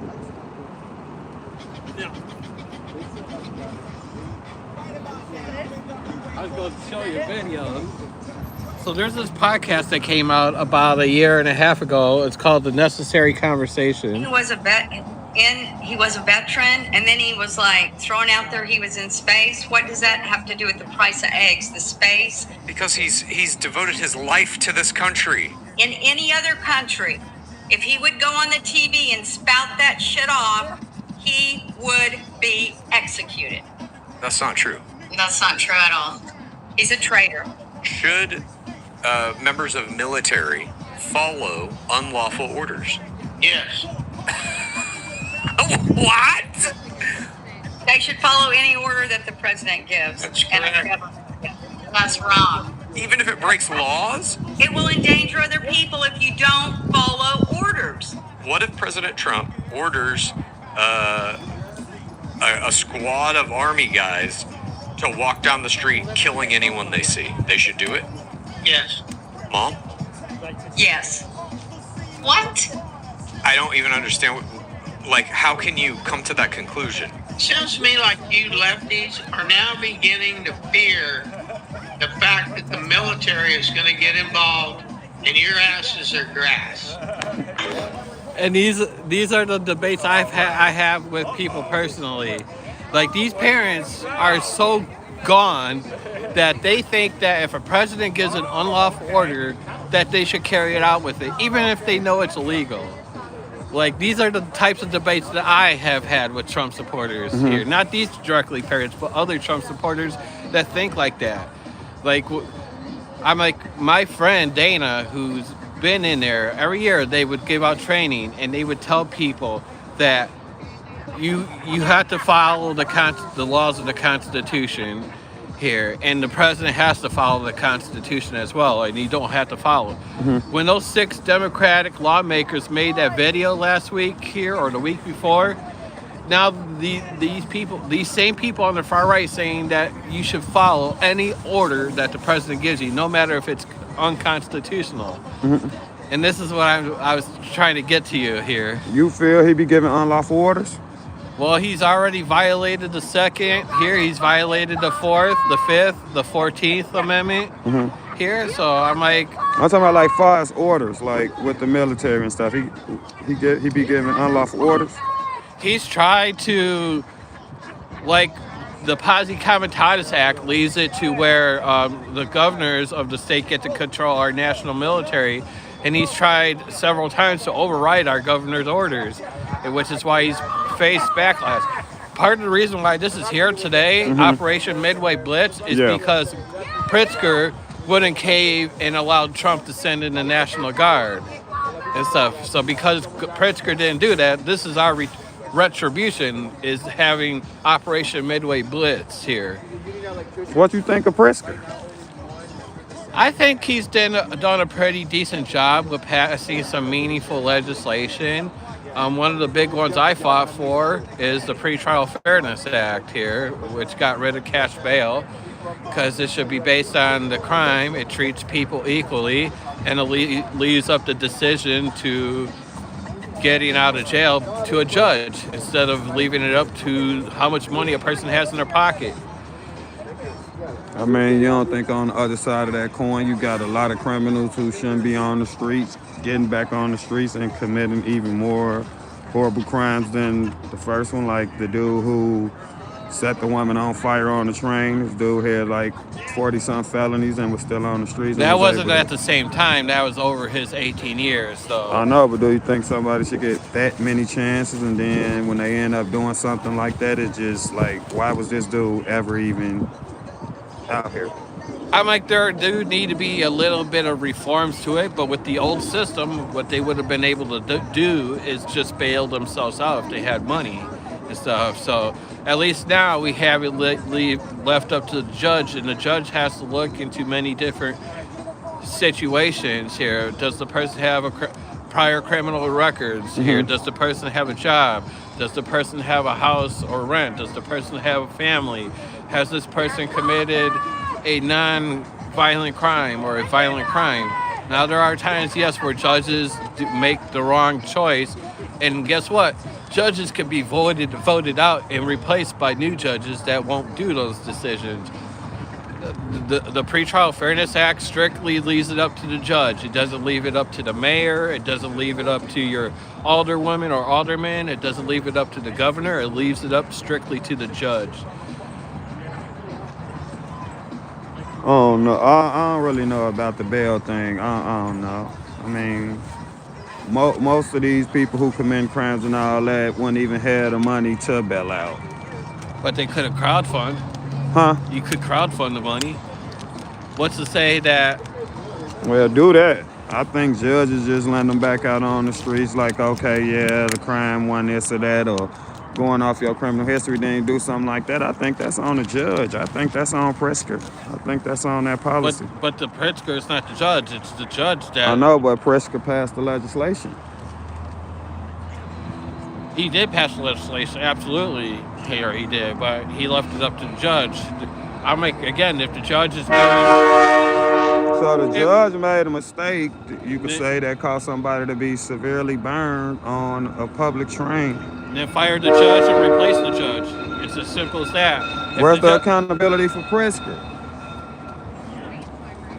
So before Pritzker, then where's the accountability for people being able to crowdfund the money and being paid to bail out? It would have been the same situation. But that's why we have to hold the judges accountable for it. If the judge never let that person out to begin with, that situation would have never happened. I agree with that too. I just think it should be accountability on the judge and Pritzker. That's my point. I feel like it's more accountable towards the judge than it is to the governor and stuff, because a lot of the black and brown community supported this legislation here. For obvious reasons, and I'm black, I mean, but you know, a lot of the gangs and stuff is in black and brown communities, so I'm pretty sure they want to be let out. Probably a little bias in their decisions for that. I'm like, even my church supported it. Yeah. I go to church out in Rockford, and my best friend is State Representative Maurice West, who was the primary writer of the pretrial Fairness Act. Mm-hmm. And we sat down and I had conversations with him about it. Mm-hmm. And I had conversations with the other group, Live Free Illinois. And they're not criminal organizations, they're faith leaders that run this here. I mean, we do got a mass incarceration problem, but I do feel there's a slippery slope with this, and I don't know. I don't really want to be catering to criminals in a sense. Well, part of focusing on crime is making sure that we advocate that for affordable housing, getting to the root causes of why people, like healthcare, if people had healthcare, they would be able to seek out treatment. Fixing poverty here, one of the top biggest things of crime, it's poverty. I agree. You get rid of poverty, damn near, you lower down crime. I agree with that. Which is why crime has steadily gone down over the decades. Yes, it did pick up. Go down where? It's gone down all around the country.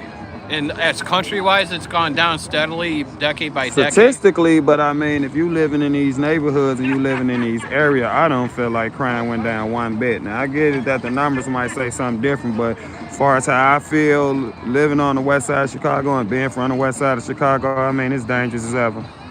I've been on the southwest side and west side of Rockford, and those areas of my city have been almost the same way as the west side of Chicago, and to some extent. But over the years, they have tackled down things that drives up crime, like knocking down dilapidated buildings, fixing up the streets, beautifying the neighborhood, putting trees and new sidewalks in, and trying to attract new businesses here and stuff like that. It's a multifaceted, different approach of getting down the crime. And yes, crime in Chicago did skyrocket hugely in 2020 and 2021 because of the pandemic.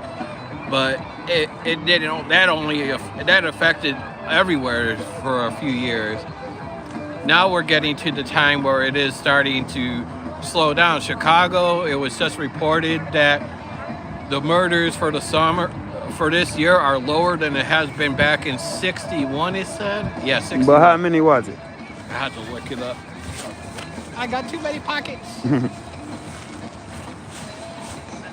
Because I think they just say stuff like, okay, we probably have 1,000 murders, then we probably had 800, and then they just use that to be like, oh, it's down, but 800 is still extremely too many. It is a lot, but Chicago and Chicagoland has 9.2 million people living inside that. Because the state of Illinois has 12.5 million people. Yeah, 12.5.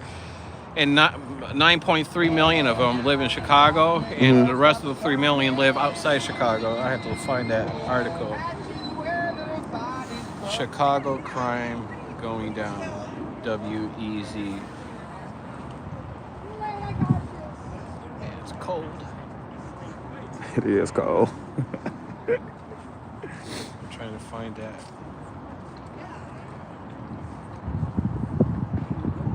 There was this chart that showed it. I'm trying to find.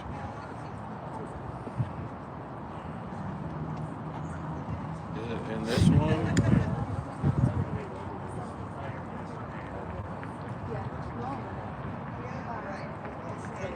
Why is it I could find stuff at home slickety Take your time, I mean. There's no pressure. And you think it would be show up right on my home thing as much as I Google things around here. That's your main source of information, Google? Google's a search engine, but it just takes you to different websites.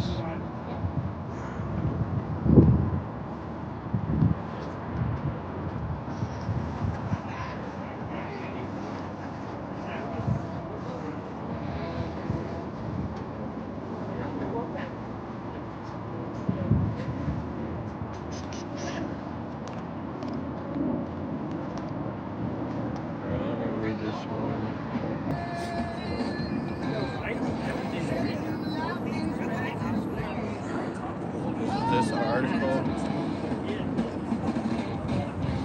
Why do I have to do this all the time? Yeah, I think it's this one. I have to put my stupid email.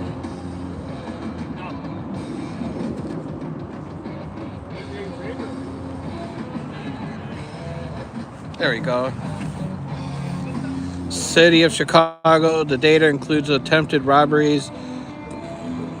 And basically, so there's 2001. It was all the way up here.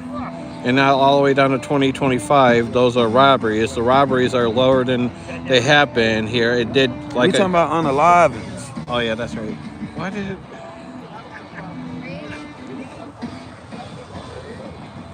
Chicago murders down. There was another WB. Oh, there it is. I think it is. There it is. Fewest summer murders in Chicago since 1965. So it was all the way up here, and over the decades it has slowly gone down. It did peak up a little bit because of recessions a little bit, but then it dropped down briefly. And now in 2025 we are currently all the way down Man, that there. chart look like the Chicago skyline. Yeah, because there's 2020 was higher because of the COVID pandemic. We all know that when poverty went up in 2020. It was higher because people wasn't outside. Yeah. And then what happened in 2008 to 2010 was the recession. And then in the 80s and early 90s here, we were just getting back from another recession here because of Reaganomics here. Reaganomics.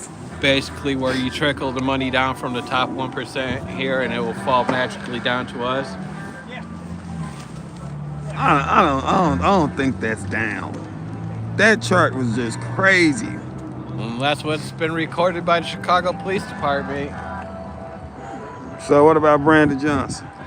I don't really follow much about Brandon Johnson, to be honestly. I know he's the mayor, but that's about it.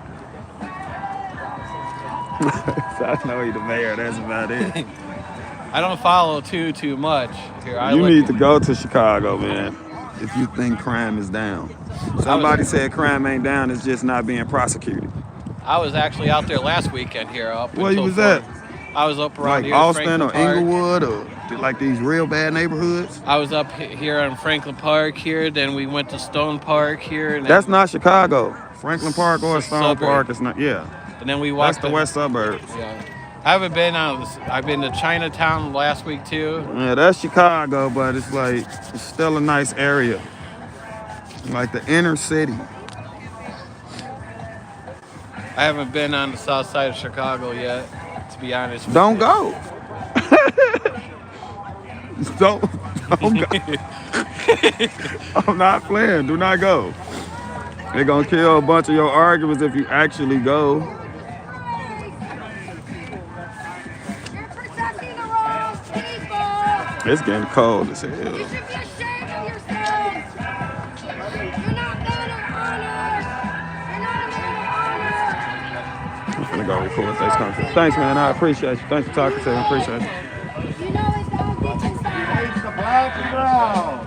Robin Kelly. They are already beholden to corporate interests. Two of them are already beholden to billionaire donors.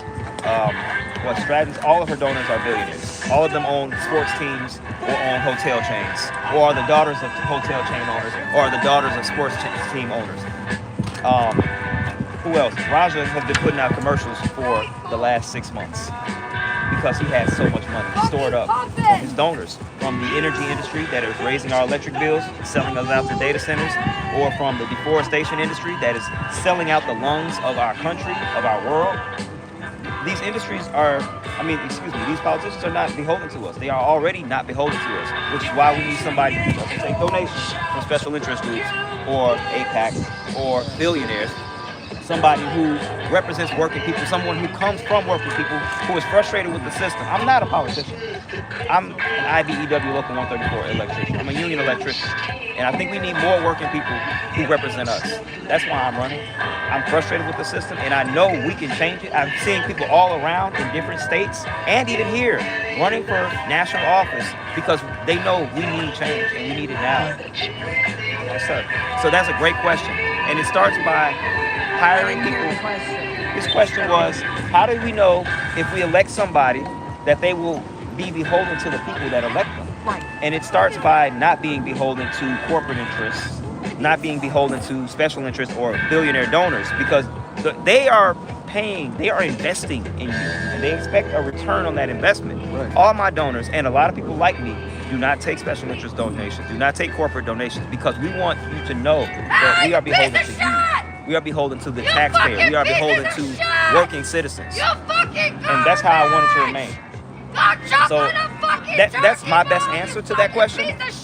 And I believe when we elect people like us, you'll see more people like Bernie Sanders or more people like Alexandria Ocasio-Cortez who are on the right side of history right now. Have you reached out to them at all for any kind of support or any words on your behalf, or is that like impossible to do? Yes and no. So it does start in stages. I've reached out to the Working Families Party, who are affiliated with Bernie Sanders, and we have our own chapter here in Chicago. Okay. And our policies are very aligned. So we're having conversations now. Where does that chapter meet, or what's the name of it? So, because I think we've had it with, I've always been an independent voter, so I was never, this or that. And I swung to the Democrats because I'll never vote for another Republican the rest of my life. But that's not the answer either. We need a third, we just need independent people that are, it's not, because you're going to have issues on both sides. You're going to have things, but you need to not, this thing with corporations funding stuff, and you're right, then they make all the decisions. Politicians make all the decisions to benefit them, and it's like, well, screw you, because we don't. No, you're right. They sneak their little bit into the code. They sneak their little, whatever few lines they need that'll protect that corporation. They pay our top politicians to do that. First of all, what's your, may I know your name? Jerry. Jerry, it's nice to meet you. Same here. I'm with him. Hey, that's a great question. It is a great question. Because they sneak, they sneak their language in. How do we know? Wait, let me go back. Go ahead. I just wanted to say, I read somewhere, I haven't looked at this because I'm always, I don't just believe one source for something, and I try to look at where that information is coming from. But I read somewhere that Marjorie Taylor Greene was worth $700,000. No, that's when she started. Yes. Right, you know what I'm going to say? When she started, yes. And this will be her 5th year when she resigns. That will be her 5-year anniversary, so she was entitled to a pension. 5 years, a pension. Don't know what the pension is. She's now worth $22 million. In 5 years. In 5 years, I went, wait, where does she have her money? Because I want that kind of return. People were asking, why is she retiring? Why doesn't she want to run? Maybe she wants to run for another office. No, she's done. She got in, she got out. She made her money off the American people, and she got out. It's like, oh. And I don't know if the $700,000 was real estate, actual investments or what, but I'm like, $22 million, her house didn't appreciate that much. Those are some really good trades. Don't you think? She might be psychic. $2 million. So I'm like, what? So you heard that you read that same thing. So. And I agree with you. We want representation that's not just red or blue. It's not just Democrat or Republican. Right. We want more nuance. We want people who can affect change on a national level. People who want to make change for working people. So I'm running as a Democrat. Okay. if you look at my policies, you'll probably call me a democratic socialist. You know. Fine with me. You gonna be our next door on Mamdani? Yeah, we were so excited when he won. I was like, yeah. It was a great statement to the corporations, to the billionaires, because they spent billions. I don't want to say billions, hundreds of millions of dollars trying to beat Zoran, and they failed. So that shows that if we are dedicated enough, if we're passionate enough, if we want to elect somebody like us, we can do it. We can. And it can't just be one mayor in one New York election. We know historically, young people don't come out during midterm elections, especially during primaries. And we know we choose our candidates during the primaries in Illinois. So that's going to be the biggest conquest of my campaign. It's going to be the biggest challenge is getting young people to come out. We know if no young people come out, we need about 700,000 votes to win the primary. If young people do come out, like I think they will, we need about 1 million votes, 1.2 million. You said you're running for mayor of what city? I'm running for U.S. Senate in Illinois. Illinois for Dick Durbin? Yes, sir. Oh man, it's gonna be tricky. You got a card that I could look you up on? We have a flyer. Yeah. We the flyer has two. the website Here, I'll on give it. you this one because we've got one. Yeah, for us. Thank you. I didn't even know about it because I was leaning more towards Julia Stratton because I haven't really seen any big mainstream people. But Right. So, I make you a deal. I'm gonna read about you and stuff, and if you beat the primaries against the current lieutenant governor, then I'll vote for you. Appreciate it. You want me to tell you the difference between me and the lieutenant governor? Sure. Well, the similarities are we both call each other grassroots. We both call ourselves grassroots. Yeah. One of us doesn't take billionaire dollars. She does, even though she says she didn't. All you got to do is go on the FEC website. It shows you all of her donors. All of her donors own Chicago White Sox, Chicago Blackhawks, okay, just wanted to see where that's at. own hotel chains. There's a huge difference between me and her. And she started calling herself grassroots after she saw my campaign. That's a true story. But anyways, the point is we have to come out during the primaries.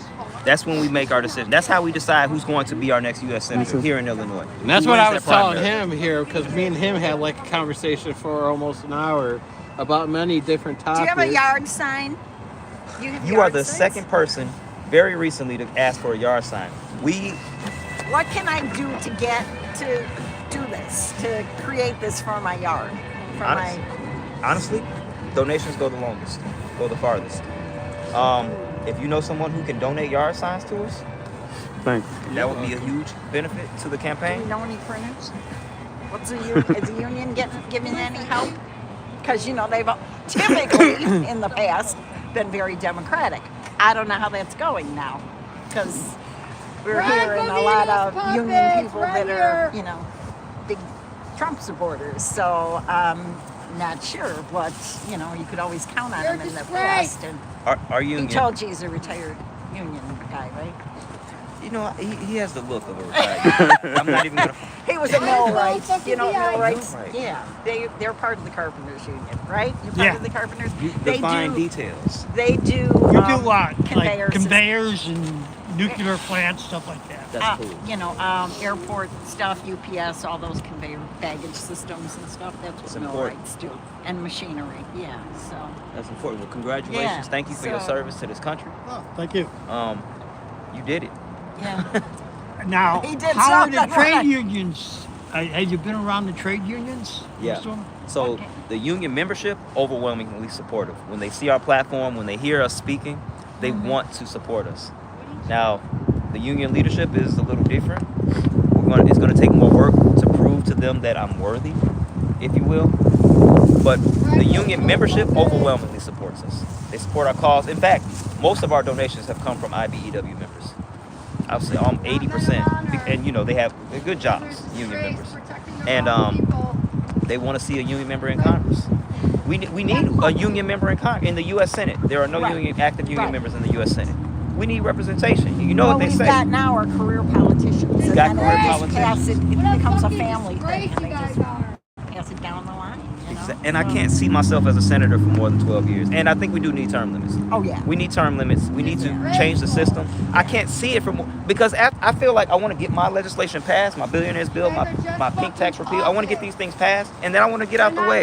Let somebody else younger come in. Let somebody with new ideas that are going to take care of the next generation come in. And I think that's how it should be. I don't like that Dick Durbin's been serving for 30 years and he spent 50 years of his life in politics. Term limits. We need term limits. I don't like that Chuck Schumer has been the leader for so long and people think it might be time for him to step down and let somebody take over. Or Chuck Grassley is 93. Oh yeah, this is Mitch McConnell. Mitch of them. McConnell. You know what? We're in our 70s, and you know it's hard to like remember things. It's like, how are these old guys effective? How are they? Because there's just a natural part of aging where you just aren't as effective as you were when you were younger. That is beautiful. I don't know why is embrace everybody it. so against young people. You know what? We just need younger people in office. It's because people are afraid of younger ideas, younger generational guess change. What? If anything we've learned from the Trump thing is you should never be afraid of different ideas because this lunatic that we have in office is just going to take us all down. I'm going to tell you something my friend Tom Powell Jr. He lives in Shanahan, Illinois, which is outside of Joliet. Yeah. And this is what he said verbatim. He's in his 50s. He personally believes that people that are in their late 50s should just not even get into government. You could still advocate and talk about it, but he's like, I'm not going to be alive long enough to see my policies take effect and see how they affect people and stuff like that. So he believes that anybody that's 55 or older shouldn't get in Congress or any parts of government. Yeah. They need to just, I mean, there's so many, I don't know what the billionaire's bill is because I haven't read this yet, but there's just too much money going into elections. You get millions of dollars. You're paying millions of dollars to get a seat that pays what, $150,000 a year? What's up with that? Doesn't make a lot of sense. No, we need more. There's way more working people than there are billionaires. There's way more of us than there are of them. That's right. And so we could just take over. We're the 99%, they're the 1%. Exactly. 99 is a whole lot bigger than 1. That's right. It's just a lot of people go, oh, what are you going to do? That kind of shrug the shoulders. We have to do something. We have to do something, and we have to do it now. That's what the billionaires feel. In short, it taxes the obscene wealth hoarded at the top. It taxes it, and it doesn't tax them out of becoming a billionaire. They don't lose their billionaire status, but they pay their fair share. I was telling your husband when in the 1950s, we had a 92% tax rate where we had our strongest middle class in the history of the world. That was the strongest middle class. And ever since Nixon, he decoupled us from the gold standard and reduced the value of the dollar. And every presidential administration afterwards gradually weakened our dollar and weakened our middle class. Meanwhile, they keep investing in stocks. They keep insider trading. They're all rich. They're going to stay rich. They're going to get richer. And then you had Reagan come in and practice Reaganomics that started this whole trickle-down economics here. That if the top 1% get Please millions trickle of on billions. me. Yeah, I was going to say, I think it's going the other way, actually. Oh my God. Trickle down. Trickling up. And with Trump recently with the big beautiful bill lowering down the corporate tax rate to 21%, it's only going to get things more worse. That's absolutely right. Yeah, sure. So it's terrifying. But it's only terrifying if we don't do anything. I think the best thing we can do is encourage a young person to vote. They have so much untapped power that they don't believe they have. And when we get young people out to vote, I think we'll see younger representation. Because they're going to vote for somebody young. That's just what they do. They're going to vote for somebody who believes in the same thing that they believe in. Can't blame them. Because they're going to be around a lot longer than we are. Now, if you do win Senate, would you still like to keep the state of Illinois a sanctuary state? Yes, absolutely. Awesome. So you would be against repealing the Trust Act, right? The Trust Act. I want Illinois to be a sanctuary state. Honestly, we need more sanctuary cities, more sanctuary states. And all it does is we don't send our government after these people. We're not complicit in working with facilities like this one. Okay, so you live in Cook County? Yes, ma'am. I'm in Berlin. Okay. Actually, this is my hometown. All right. I'm from Broadview. So what's all this money getting spent on Cook County, police, all this? What is all this? It's a show. It's a dog and pony show. This is ridiculous. This amount of money. And so we were talking about how you could fix immigration because, you know, the jobs that people are you worried about some immigrant taking your job? No, I'm not. So this is the hard thing. You know what immigrants do? Immigrants pick the strawberries, and they work and they pick they do the things that Americans don't want to do. Right. We don't want the job. That's just the reality of it. Most Americans don't want the jobs that immigrants do. It's disgusting, and I think immigrants should be paid more. They should be paid less than minimum wage.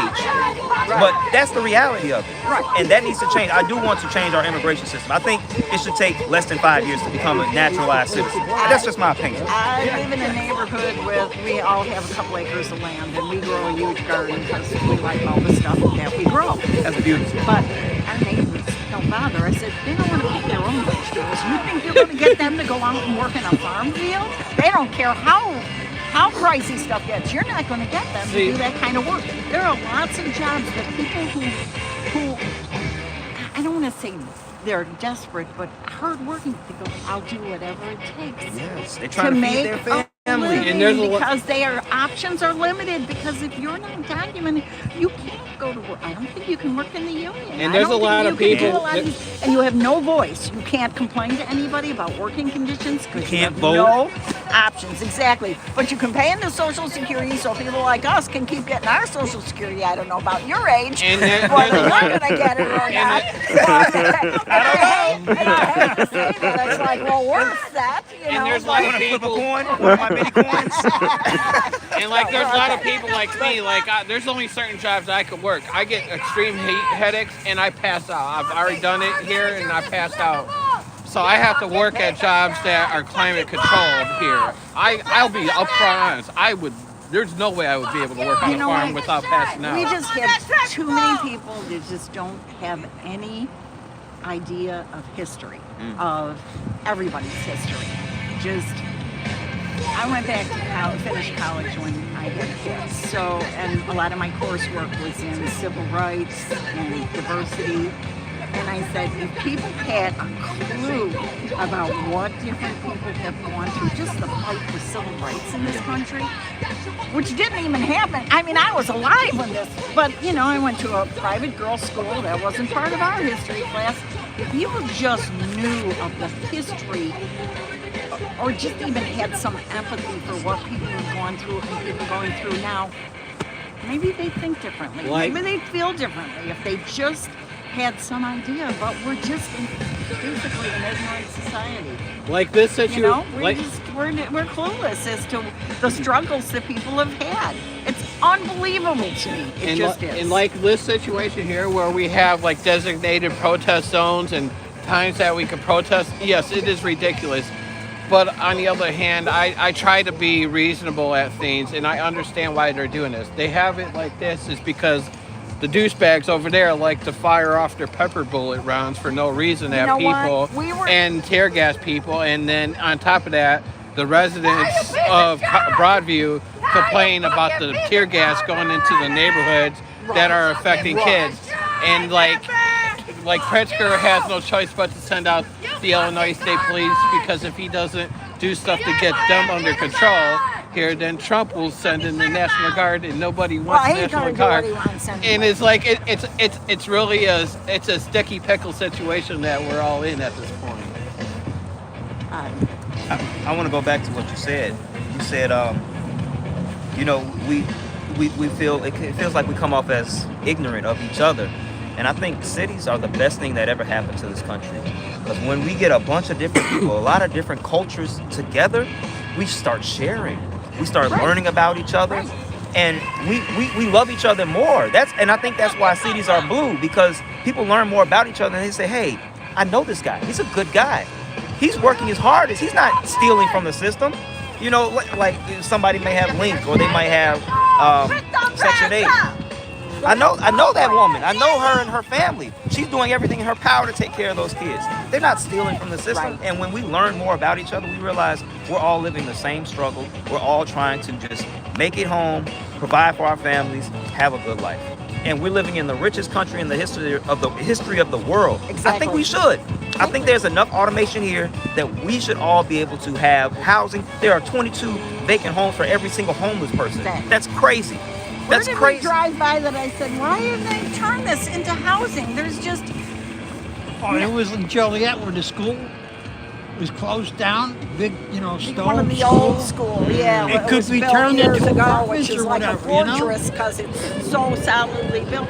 And it's just a vacant school. And they said you could have apartments. There's no reason that anybody needs to go without in this country. That's it. There's no There reason. just isn't at all. It's so frustrating. It just is when you think about it. If you just give some thought to the process, And you were talking about what they've done with this.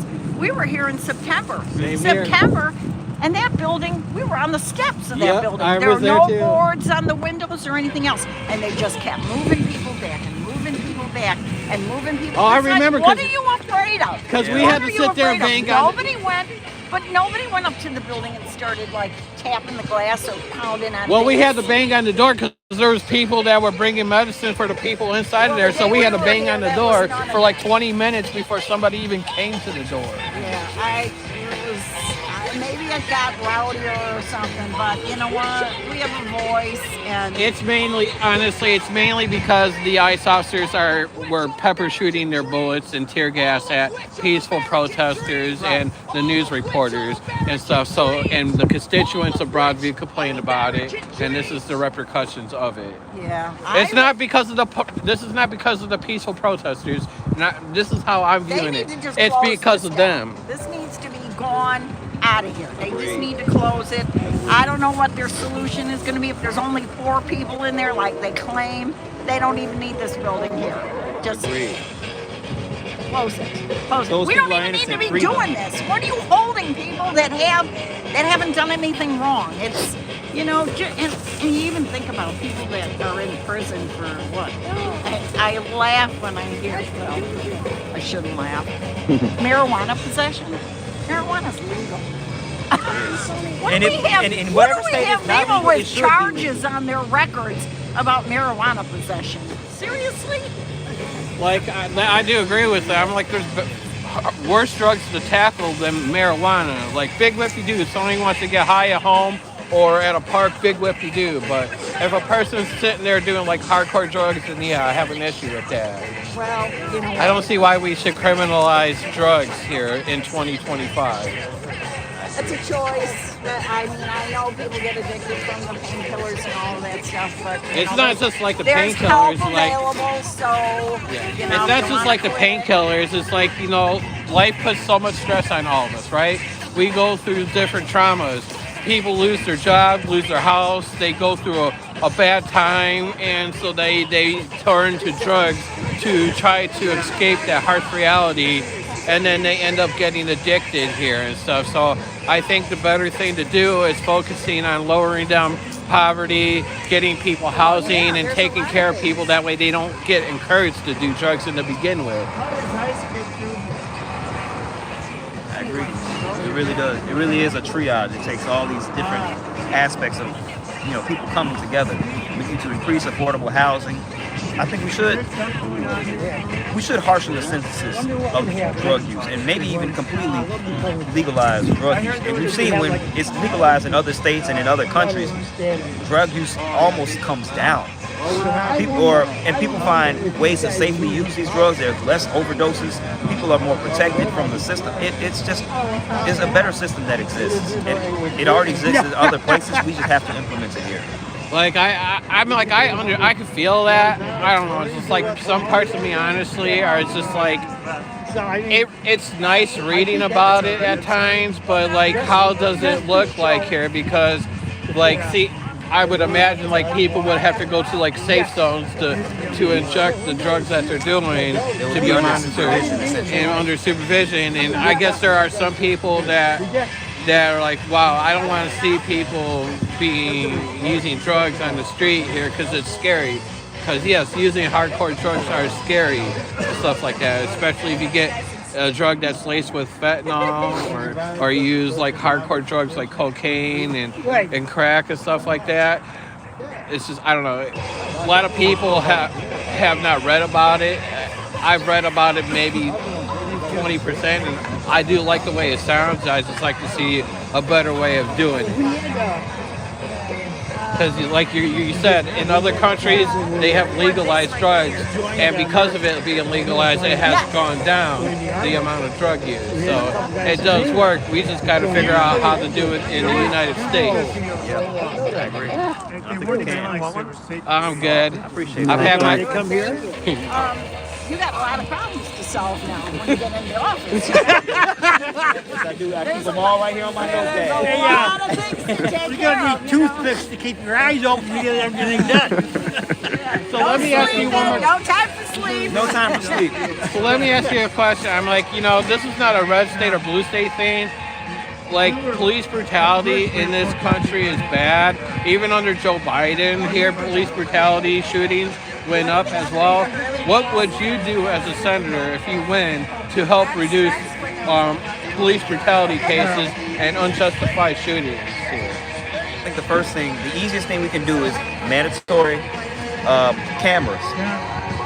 Cameras that don't turn off. That's the first thing. That's the first thing we can do. Yes, body cams. Thank you. That's the first thing you can do to increase accountability, and it makes everybody's lives easier.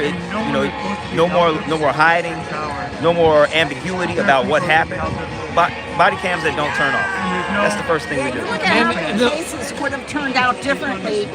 Sonia Massey in Springfield, right? Mm-hmm. If there had not been a camera on, not the cop that did the shooting, but the other one, there would have been no prosecution. None at all. No, because they would have said, "Oh, my life was in jeopardy," and And who even would though- who would the jury?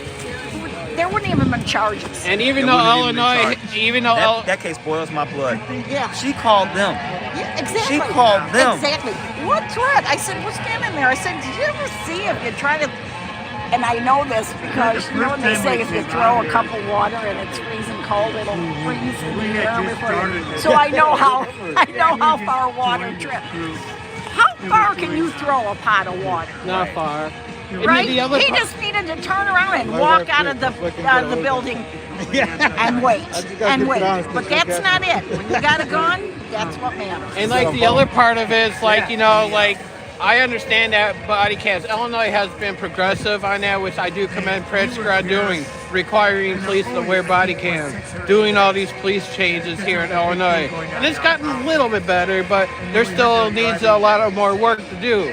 What would you do to make sure that the police officers that go outside of law and order and decide to take the law in their own hand, how would you get to make the but the police union itself to hold those police officers accountable? It's a good question. And you know what? I want to, honestly, this is one of my favorite things to do, running for Senate. I want to turn the question around and ask you, what do you expect from your senator? What do you look for in a Senate candidate when it comes to policing, when it comes to police accountability?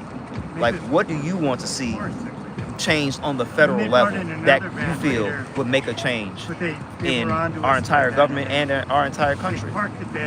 Like with me, like first start is putting a registration, a national database where police officers that break the law should be put on that list. That way they're not hired by other police departments here and stuff like that, because that would right there help the black and brown community tremendously, knowing that police officer fucked up. Now they're going to be held accountable and not be moved to another police department. Just like with that, who's that 12-year-old kid, Tamir Rice here, that was shot by a police officer that I think it was last year or the year before, almost got another job at a police department in Ohio, I think it was. And once they started running the background check and they almost offered the job, they found out about it and they took the job offer back. And only because it was a high-profile case. If he was just a run-of-the-mill police officer who managed to escape under the system, he would have been hired in another place. Yeah. So I'm like, I definitely would like to see my senator advocate hugely on a national database for police accountability. Joe Biden did have that, but Donald Trump this year repealed that, which is idiotic to me. The guy that talks about law and order, but yet pardoned 1,600 domestic terrorists that went out and did stuff to children. Ayer's been found liable for sexually assaulting a woman who has 34 felony convictions here, that has had over 4,000 different cases of lawsuits from racial discrimination stemming back in the 70s of not wanting to rent to black and brown people, to calling for the death penalty of the Central Park Five, which they still today have not gotten an apology from that man.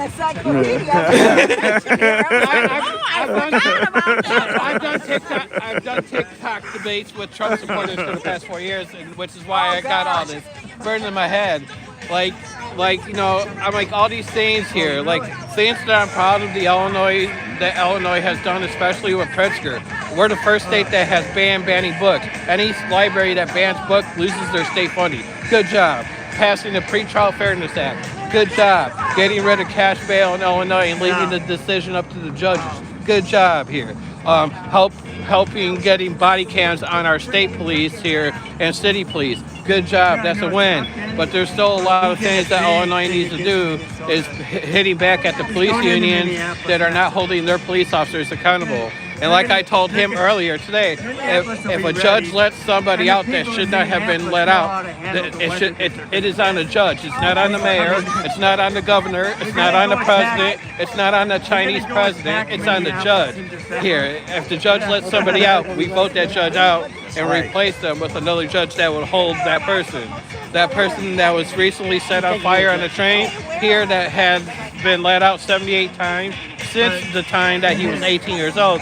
Here should have been to crack down a little bit more harder, which is why Pritzker is saying that he wants to make a little bit of changes to the Safety Act, which I can agree on that here. But criminal, I was one of the proponents that went to the Springfield Capitol back in 2023 with a group of people. There was over 2,000 of us that went to Springfield and fought to end cash bail and fought for the Pretrial Fairness Act, because we believe so heavily into it. Because people, we're human beings. We're going to fuck up at times. If it's a non-violent crime, I think a person should have a second chance. But if you're a person that commits a murder, you're a person that rapes a woman, you're a person that does stuff to the children, we should throw the book at your ass here and stuff like that. It's common sense things like that. Like this 4-string guitar. Love it. And people have told me I should run for Senate, but I don't feel like I'm ready for it. But you are an encyclopedia of knowledge. And then I was going to say, you guys actually know what an encyclopedia is. You're on the younger side. My dad used to make me read the encyclopedias when I was younger. That's punishment. We had a whole collection. Oh, that's not punishment. You're right. You know what? Now I know it's not. But back then it was. Right. Yeah. Because you just get, you don't get somebody's interpretation. You know, because even if you go online, yeah, that's it's one like guy it that's depends gone. on where Encyclopedia guy can't go around so encyclopedias. Yeah. You know, the way it We had the whole collection in my household too when I was growing up. Like you said, all of them on the shelf and stuff like that. Yeah, I haven't seen them in forever. Well, and that's not Is it at always least true, on the internet? because there's a lot Yeah. of stuff. We used to have like these 4 CDs here that I forgot. It was one of those the Popular Encyclopedia Company, and man, it would teach you games and teach you words and all the things. It was so cool to have. I would play for 5 hours a day. Don't feel bad. I got the varnish history as well. I had to find that out much later in life. And then were you like really? Oh, I was enraged. That's part of the reason I'm running now. So much of our history Do you hear me over here? I told them we never knew about the Tulsa race riots. You know? No. And it was like, well, what history did we get? And you know what? I understand why our government does it that way. They want to instill patriotism. They don't want to make us hate our country. But I think the best way to love our country is to learn about it and know it. Yeah, so critical race theory. And that's what Trump's trying to do, is get rid of everything. Yeah. It's just the honest educational, it's just the honest history of our country. That's all it is. They call it critical race history, critical race theory, but it's really just the history of our country. Exactly. That's it. Well, but except it's somebody else's interpretation. And we don't know unless you've had an extensive genealogy search, because we watch See, like Skip.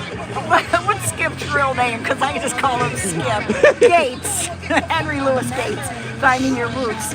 We don't know what our background is. So it's like, well, maybe that isn't our history that you're telling me. Maybe we have a different history, because I don't really know. I haven't done a genealogy search way back. So I don't know what, I never cared for black and white. I like Nigerian and Namibian and South African, or French and Italian and Portuguese and Latin. There are so many different rich cultures here in America. Why just wash it away with just black and white or brown or immigrant? There is so much history that comes together in America. I love America so much for that reason. I love this melting pot. Tacos, I wouldn't have had tacos if the Mexicans didn't come up and share that with us. Right. Indian food is my favorite food. I wouldn't have had that if the Indians didn't come over and share that with us. I love America. I love Michelin star restaurants. I love the corner stores that sell Maxwell Street Polishes or Chicago style hot dogs. Like, No ketchup. You know what? no ketchup. Okay. And I have to ask you something too. Now, Sometimes barbecue sauce. See, like, this is what I like about you, and like, I hear it all the time, whether I'm out on the street talking to people, or if I'm on TikTok doing debates with Trump supporters, or even people that are extremely left of me. Like the issue with the modern day Democrat Party is that they don't listen to the younger generation here. We are so late into this media, getting on YouTube, getting on TikTok.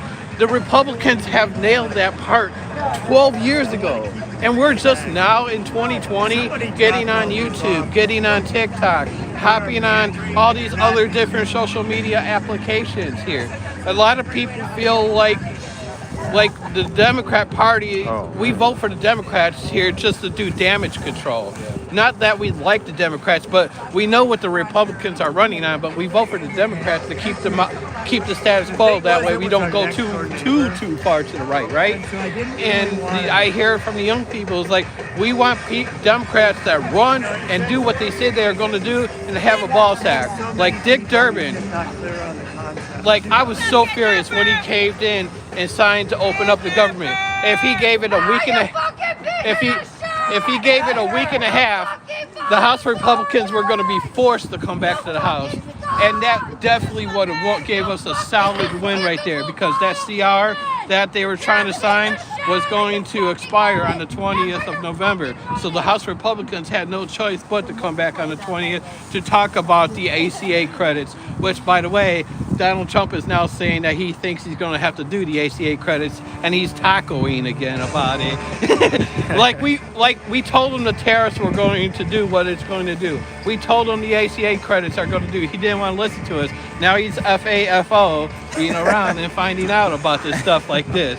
Like everything that we told these people Trump was going to do has come true. Kamala Harris was 100% right. If Trump became the president, he was going to become a tyrant. He was going to act like a king. He was going to act like a dictator. And everything that she has stated has come true so far and stuff. And it's sad that because of the misogyny of this country, they couldn't vote for a black qualified woman. This woman has been in was it the misogyny or was it the racism? It was both here, because they did it to Hillary Clinton here because she was a woman. They did it to Kamala Harris because she was a woman. Here, Kamala Harris served on the Senate. She was an AG. She was a district attorney, and she was a vice president.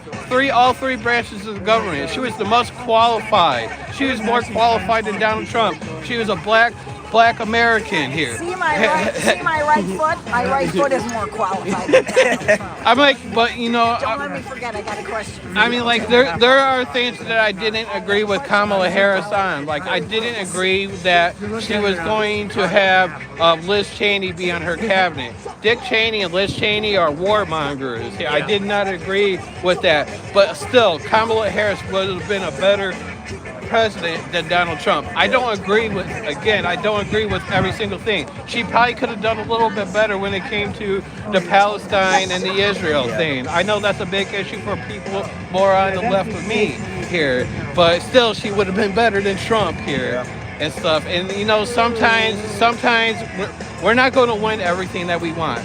We're not going to lose everything that we want. We got to pick who's the better candidate, and Kamala Harris was that better candidate in 2024. And again, this country showed how misogynistic they are. Like, I've even talked to a Trump supporter last week. They don't care if it was Candace Owens running on their side of the aisle. They would not vote for her because she's a woman. Yeah, there's a word for that. The hatred of women and the hatred of blackness. That word is called misogynoir. Yeah, so it's like misogyny is the hatred of women, and then noir is blackness. So the misogynoir, I don't remember who coined the term, but that's a big reason why Kamala Harris lost. Along with, you know, her policies kind of push it over the edge. You know, choosing a Cheney as a member of her cabinet, not speaking up against the human rights abuses in Palestine. These were easy wins I thought she could have had. Yeah. And now we're finding out maybe she did actually win. Maybe they stole the election. You know, these weird things are happening. I don't want to go down that road. I don't want to go down that rabbit hole. Yeah, exactly. That's the word for it. Rabbit hole is the term.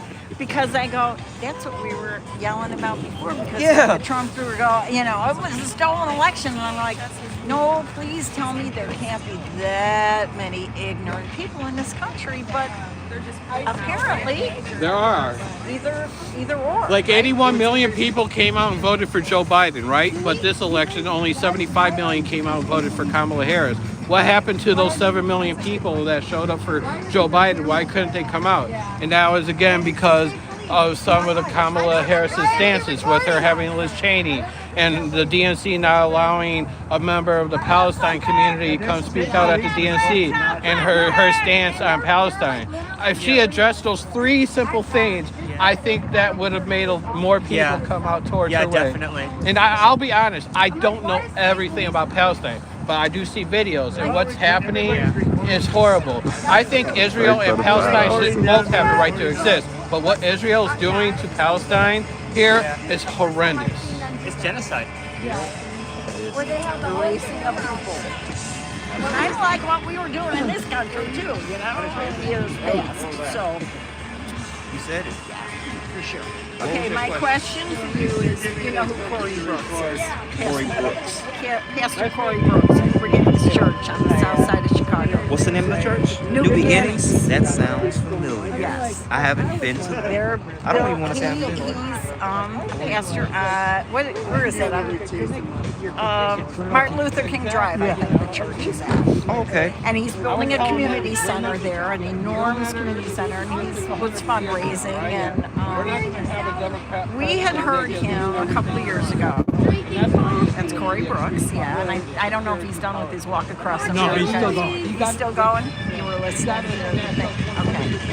So, I don't even remember how many We were years out. ago. We watched when we started that walk. One walk in Chicago. Yes, we did a march with several people on the south side for his organization. And he was trying to build this community center for teens, for a place to go and hang out. So we were actually supporters of him financially. And then he gave the invocation address at the Republican National Convention last year. And I found out he's a flaming Republican. And so his Project Hood is the name of the organization that's fundraising. That's so frustrating to me. Just look at, I'm trying to get somebody to explain to me how the party of gun rights, However, and I don't mean this to sound maybe how it's going to come out, but it's like, he's on the south side of Chicago. He knows firsthand how many kids get shot down and innocent people. What the hell is he supporting the Republican Party for enough that he goes and does the address at the Republican National Convention? We were astounded because I had no idea. The politics had never come into it before. The cause was admirable, and now I just can't It's like, okay, you want to finish that community center, and the building is enormous. And there's just one Beautiful. guy. I said, get some of those Republican donors and all those rich people to finish that building for you. Because this is slamming doors. That you're that much of a Trump, and he's a Trump supporter. He didn't know it said, oh, you know, this is a bad choice on the Republican Party. So much so that you go and you're at the convention. So I was hoping that you knew something about Lou as to what is his beliefs. Because to me, the Republican Party is so anti Thanks for the $2 super chat. everybody but rich old white guys. That's how I see that part. And I think people like They got him. a few token whatevers. No, you're right. I think people like him. My first pastor went to Donald Trump. It was, I mean, he wasn't my pastor at the time anymore, but he's Bill Winston in Forest Park. No, it's not. That was the day And I was so shocked. snipers I was like, why? How can you go against the will of your entire congregation? Get that priest. And I think they're doing it for personal gain. That's the only thing that I can see. You know, maybe they hope they'll get a spot in his administration or even maybe a low-level position. But the only way I can explain it is they're doing it for personal gain. Because you know when you They all look like that. They all have the same. They all have the same facial features. So they all have exactly. And they all seem to have the same Space. They have more space than None of them. I've been on None here of twice them are. in September before they put up the gate and then after they put up the gate. I know And I he's have Oh. some job that he's had before, and he's got him. And he's got we did have a lot more space, but then they put this up to keep us away from isolation. My stomach hurts. All these other women, so many. That just.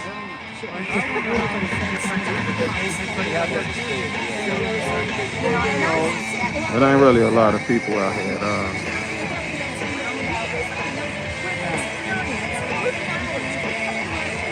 Why they have stomach hurt?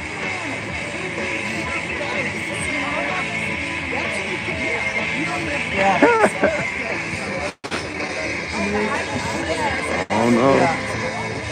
It's all just like.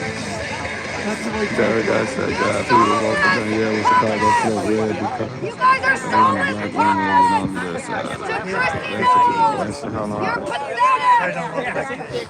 Oh, actually, hold on. Yeah. Yeah.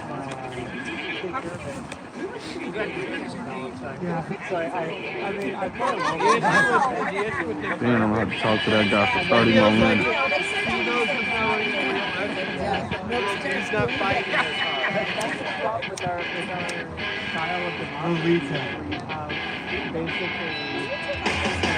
Senator Derek, I ain't got plans on running for no office. you don't have to take care of it. You gotta step out and take some Which basically makes you different.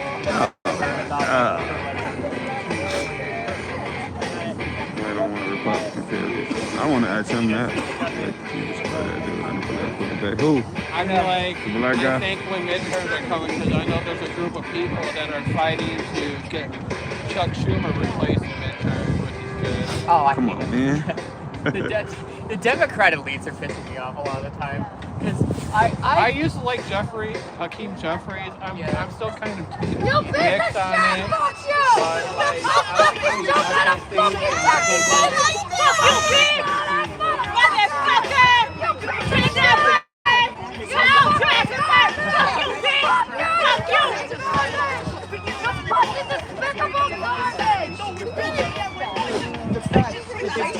that they were handed Mamdani, like Zoran Mamdani, people liked him, and then they talked about how scary it was that a socialist and like an anti-Zionist was coming in. He was popular, you know? I mean, like, I don't care. I'm like, at the end of the day, we the people got to get out and vote. And if we don't vote, the people on the right are going to vote. That's what they do best.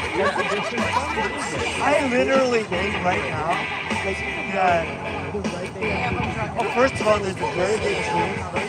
Better than us at coming together. Because and like, I don't know why. I'll tell you why. Because unlike our side of the aisle, Yeah. if we disagree, we'll eat each other alive. Yeah, yeah. When their side of the aisle disagrees, they'll say, fuck it, we'll get over it, we'll bundle Yeah. together, and we'll work together. Yeah. And until our people on our side of the aisle can have that same Yeah. mentality, Yeah. then we're going to keep on getting what we're getting. Yeah, I get that.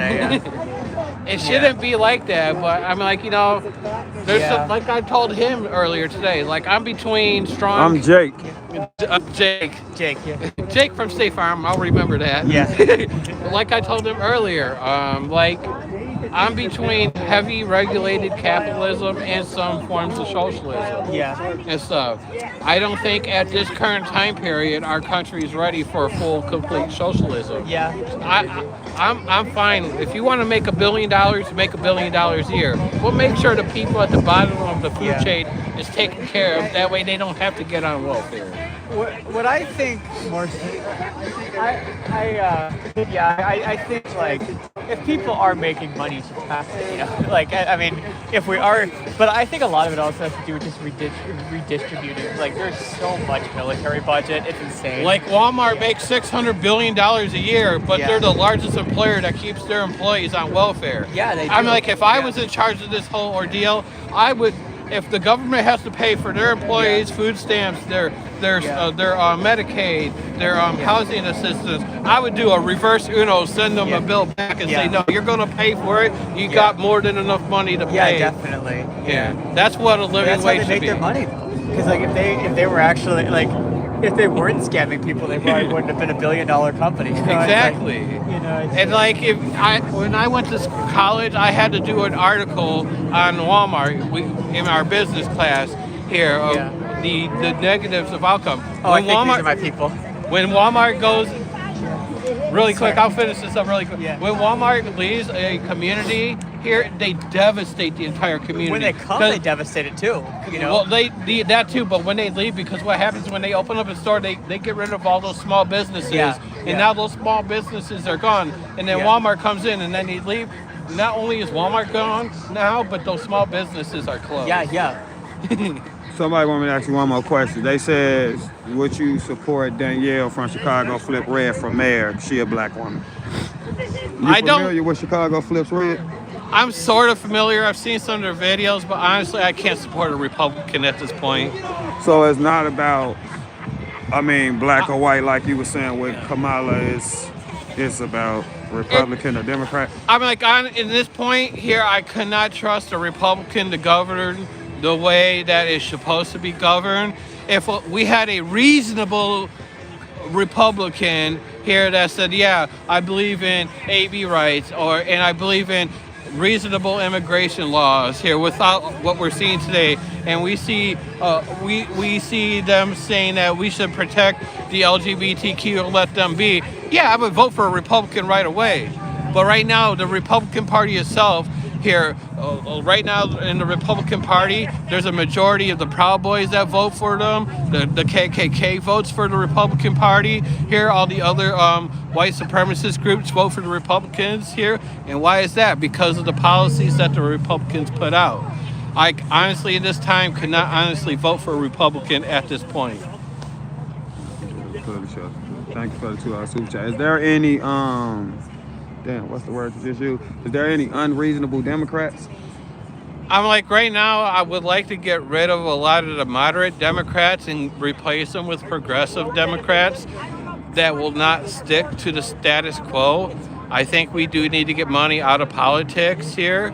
I think that we need to have term limits. I think 3 terms, and then you should be out and allow somebody else to take over. That way we have new ideas coming through all the time and not have the same thing time after time.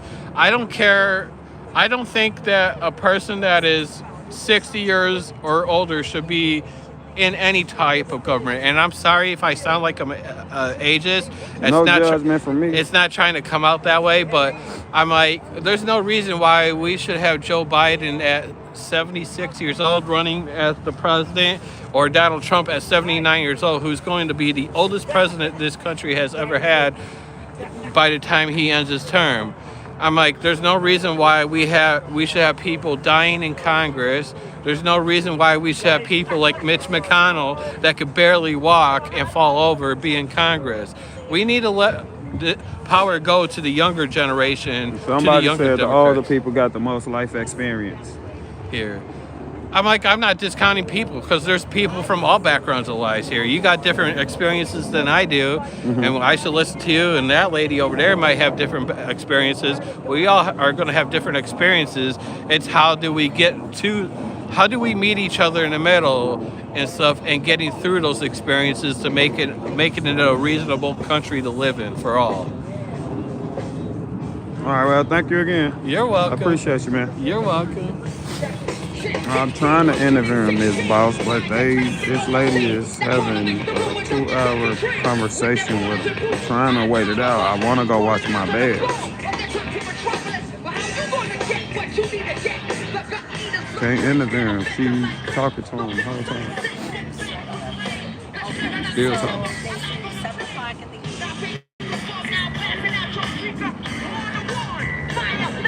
I'm finna go watch the Bears. Yeah, I'm finna go watch the game for sure. I've been out here 2 hours and 35 minutes.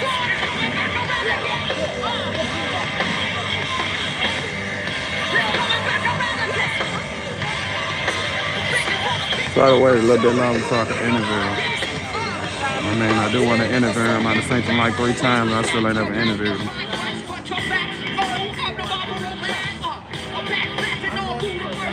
Notice, got a question. Related to earlier comment about people voting for her shit, black women clearly was policy. Yeah, it was policy. I mean, he also said that he voted for Obama strictly because Obama was black. But he won't vote for that, yeah, for the same reasons, because she's a Republican. So, yeah, I mean, that point was proven.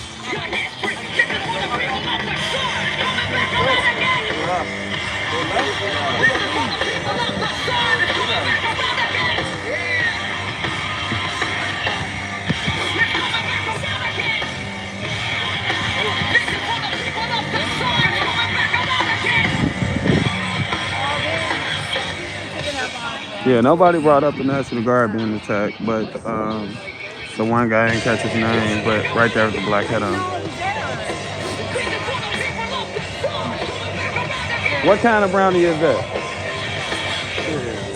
Hot cocoa marshmallow? I guess they left those for everybody. Oh, yeah, they did. I don't like marshmallows, though. I was going to grab one of them motherfuckers, too. I don't need them, man. Sometimes I need something sweet to eat. What's your show, man? It's Jake News.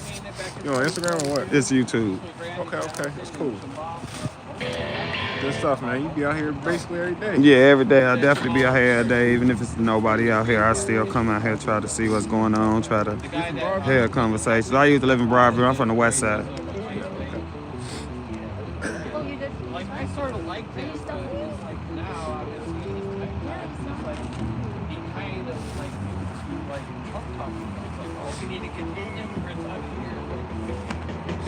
Like, dude, come on, relax.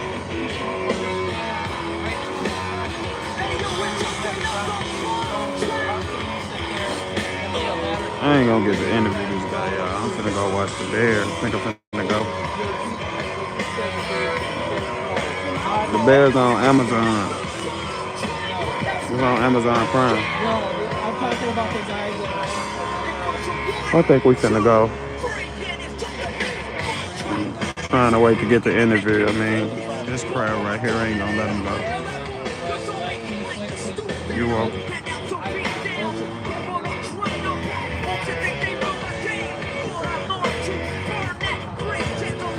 Man, I think I'm finna take off.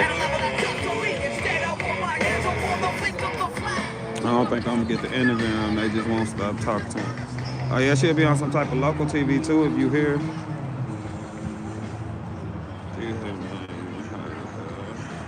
Let's go. Oh man, y'all wanna, if the Bears losing, I'm just gonna leave. I wanna interview him. Next time I see him, I'll interview him, but I mean, they just got him here hostage. What's up, Arcade? No, I've been out here like 2 hours, almost 3 hours. The silent march, the women's march this morning. Yeah, I had to miss it because it wasn't going on when I was out here. When I came out here about 11, it was just a band out here. Oh no, it was like till I don't know 11:30 they left. They marched from the Broadview Missionary Baptist Church. Oh, I saw them. Oh yeah, I saw them, but I ain't had my camera. Yeah, I was wondering what was going on. Oh man. You missed it. Yeah. It was lit. I should have came out earlier. They had gospel singer and everything. It was prayer and a lot of women coming out. Oh yeah, I seen it when they was leaving. I saw a big crowd and I had followed them down 25th. I'm like, where they going though? Then they did go back to the church. Yeah, so I missed it. So everybody left. This all it been today. I just been listening to the conversations. You know, that guy right there running for Senate with the dreads. So I just been, yeah. Okay, he here. Yeah, and that lady right there is popping off with that sign and that black coat right there. Who's that? I mean, she just a protester, but she the holler, screaming, cussing protester. Oh yeah. Yeah. She just got here though. She probably been here 30 minutes. Look at her. See, I made a finger. Yeah. Okay. Hey, you get all kind of protests. I know, right? Today was a whole church service up here. Yeah, I hate I missed that. Yeah, it was. I was trying to interview this dude. Maybe I can now. With the dreads who running for Senate. Jump. What's his name? Jump Shepherd. Jump? His name's Jump. That's why everybody keeps saying Jump. Jump Oh, I'm like, what's up with the Jump stuff? Yeah, he running for U.S. Yeah. I ain't been able to talk to him though. How you doing today? Okay.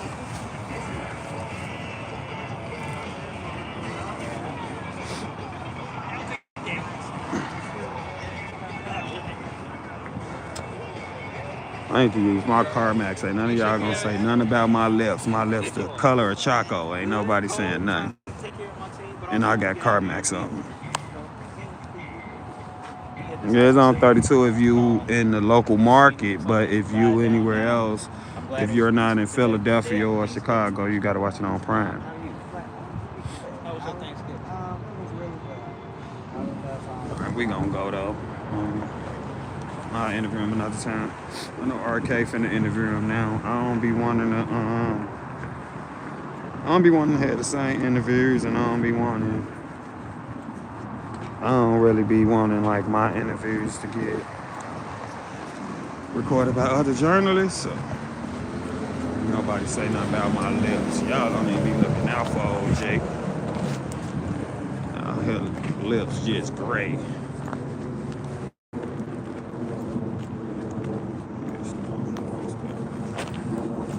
That guy named Jump.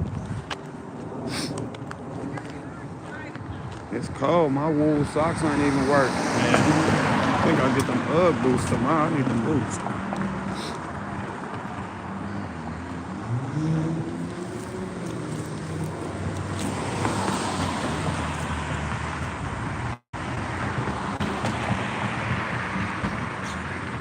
Touchdown Bears. Let's go. We're not finna play. That's what I'm talking about. I almost started running to my car.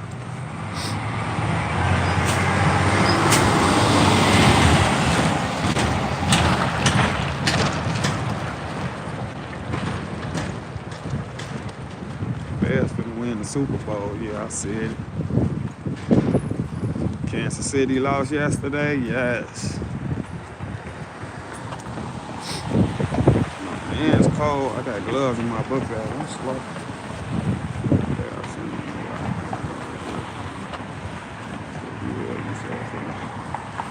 Swift touchdown. Let's go.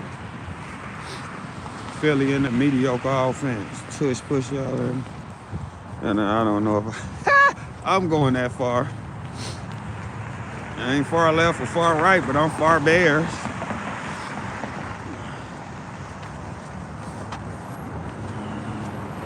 She said it was a church group out here that marched.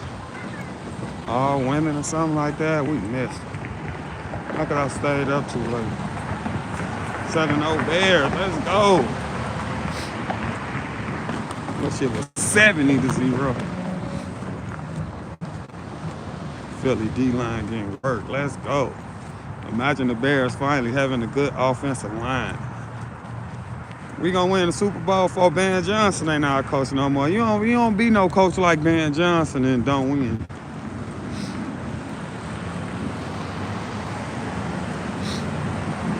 I like talking to people, but it's like we got a whole bunch of nothing today. Fucking nothing burger.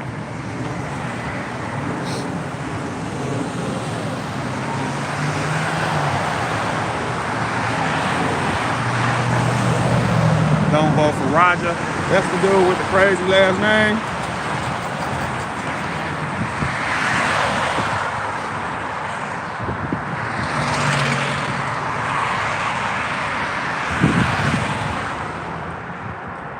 I'm tired of Google Clowns. Let's go to this shit. I mean, I can watch the game on Fox, but I know a lot of like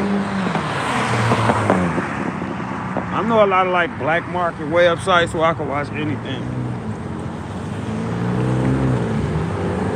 So like Stream East used to be and stuff like that. I know a lot of them sites. I got a sports group, so I got a sports group on Facebook, and they always sharing websites where you can watch the games and stuff like that. So I can watch anything. And I got a movie app on my Xbox. I can download anything, any TV show, any movie, anything.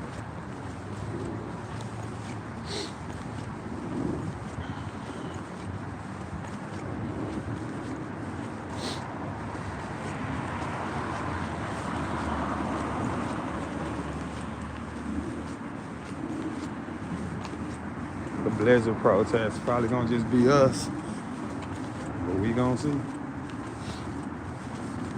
Man, it ain't even no blizzard and it's probably 10 people up there. I don't see none of the protesters who was like in the tent and stuff. I'm pretty sure when they get close to 6, they'll start showing up.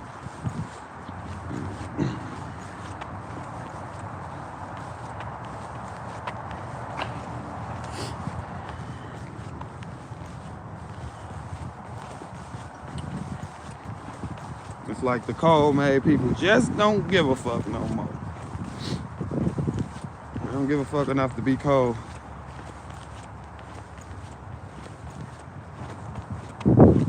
Out here, every channel, I never heard of that. What? IPTV?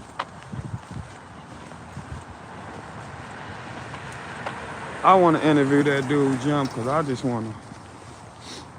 want to challenge some of the shit he say. Because the questions they asking Jump, he ain't really answering them. You know what I'm saying? And if he do, it's just like your basic politician answers, like catering to blue, catering to the left, just hoping people like the answer. But it's not a lot of. He ain't really saying a lot at all. Like, I don't know. He is like when he was asking him how he gonna hold cops accountable and all that, he talking about this what I always do. I'm gonna turn the question around and ask you what you want. No, hell no. See, if I was interviewing you, I'm not gonna let you give me that damn answer. No, what you're gonna do. You asking me what I want, like, no. Don't be answering no question with no question. 0 for 3 on the picks. Wow, you can't be picking Kansas City.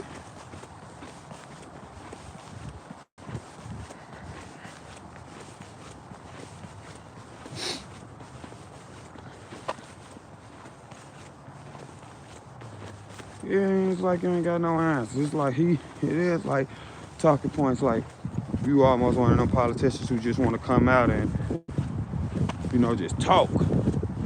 Really want to take questions. You shouldn't be answering no question with no question if you're a politician.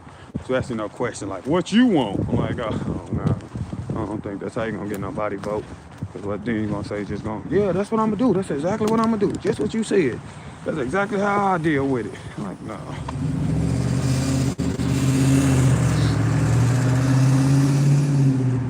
That's why if I interview anybody, you're going to be challenged. Like, so. That's how I went to the little music teacher yesterday. He just want to talk. He just want to say shit. He don't want to answer no follow-up questions. He want to judge people off their follow-up questions. Oh, you're talking over me. Ain't nobody talking over your ass, huh? Asking you something you can't answer. Or you don't want to answer. So now, like, if you're not out here for these people who in that building, maybe you shouldn't be out here. So what? Oh, shit. Scared the hell out of me. So, lady got a dog. So, where he was at today, the music teacher, where he was at today? Maybe in school teaching music, who knows? I ain't even never saw you before. His Steven Seagal looking ass gonna get mad at me. You know what you getting mad at me for? I sat here and let you talk on my platform for an hour, saying all type of bullshit. Yeah, she got a pit bull though, and the pit bull was out the door. Before her, it looked like he was by himself.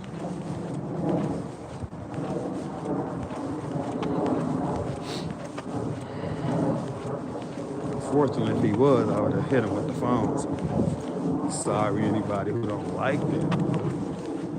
He would have come running up on me. I would have hit him with the phone. Pits are awesome, but some people just raise them in an ugly way.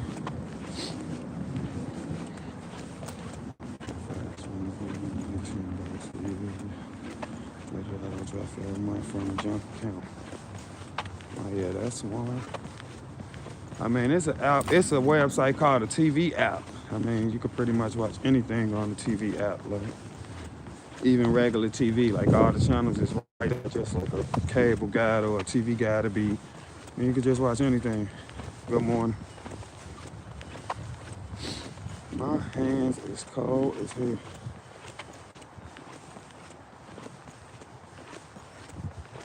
I had a good Thanksgiving. Hope you did too. 10?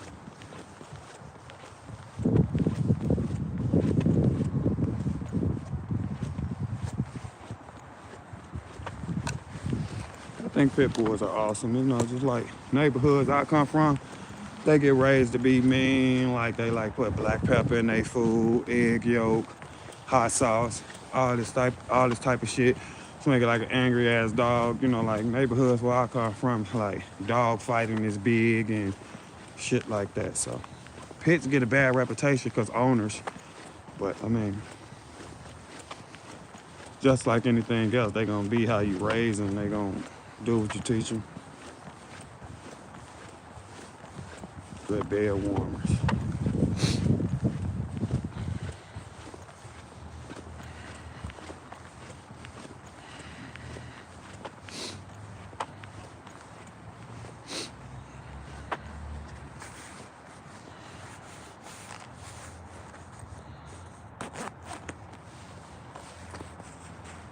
I'm finna get off here. I'm finna go watch the Bears. I might start the stream back up while I'm watching the Bears. We'll see.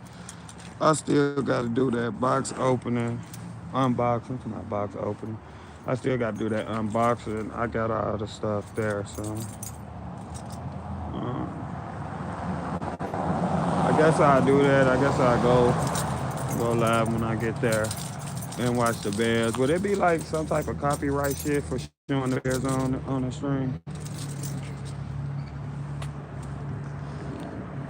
Bears winning 7-0, go Bears.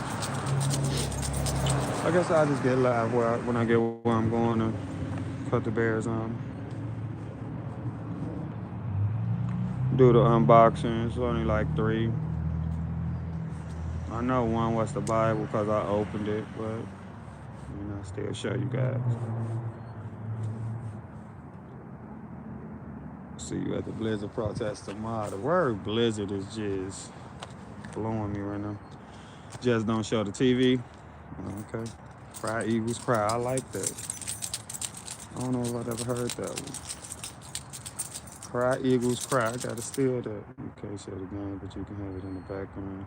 I can't decide what I want to do. Can't Corsos be so big. My homie, them had one. I mean, we was little kids. We used to ride the damn thing like a horse. You can't show the game. I think we all dislike the Eagles. I'm all for the Bears winning. That's what I'm talking about. Get some goddamn Viking support out here. I was watching the Detroit Packers game. I ain't know what to do. I ain't know when to be happy. There any bets going on? If not, let's start one. Bets like what? Sports bets? Extra large bully is 133 pounds and only 2. Oh my God. Talking about a bully. God damn. What?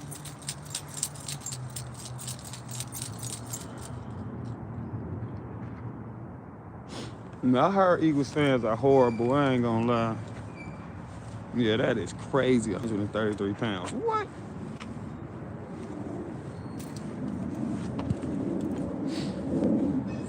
I'm finna end the stream though. I'll go live when I get there. Cut the Bears game on. Do the unboxing. Thanks everybody for the cash apps and the PayPals. And then just see where it go from there. But I love y'all. Thank y'all for supporting me. Thank y'all for watching me. Thank y'all for everything y'all do for me. None of this is possible without y'all. So I appreciate each and every last one of y'all. And just thank for all the support all the time. I'ma end the stream. I'm gonna go where I'm going and I'm gonna start it back. So thank y'all, I love y'all, and I'm gonna end the stream. See y'all in a minute. No, do a pool board. Of what? I'll be safe. 140 pounds, female was 110. And those are ponies.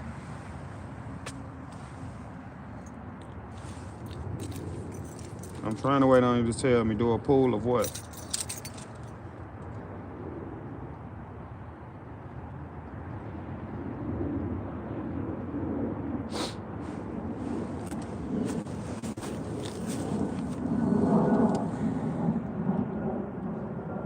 Okay, I'm finna end the stream. Tell me when I start it back up. I love y'all. Thanks for supporting me.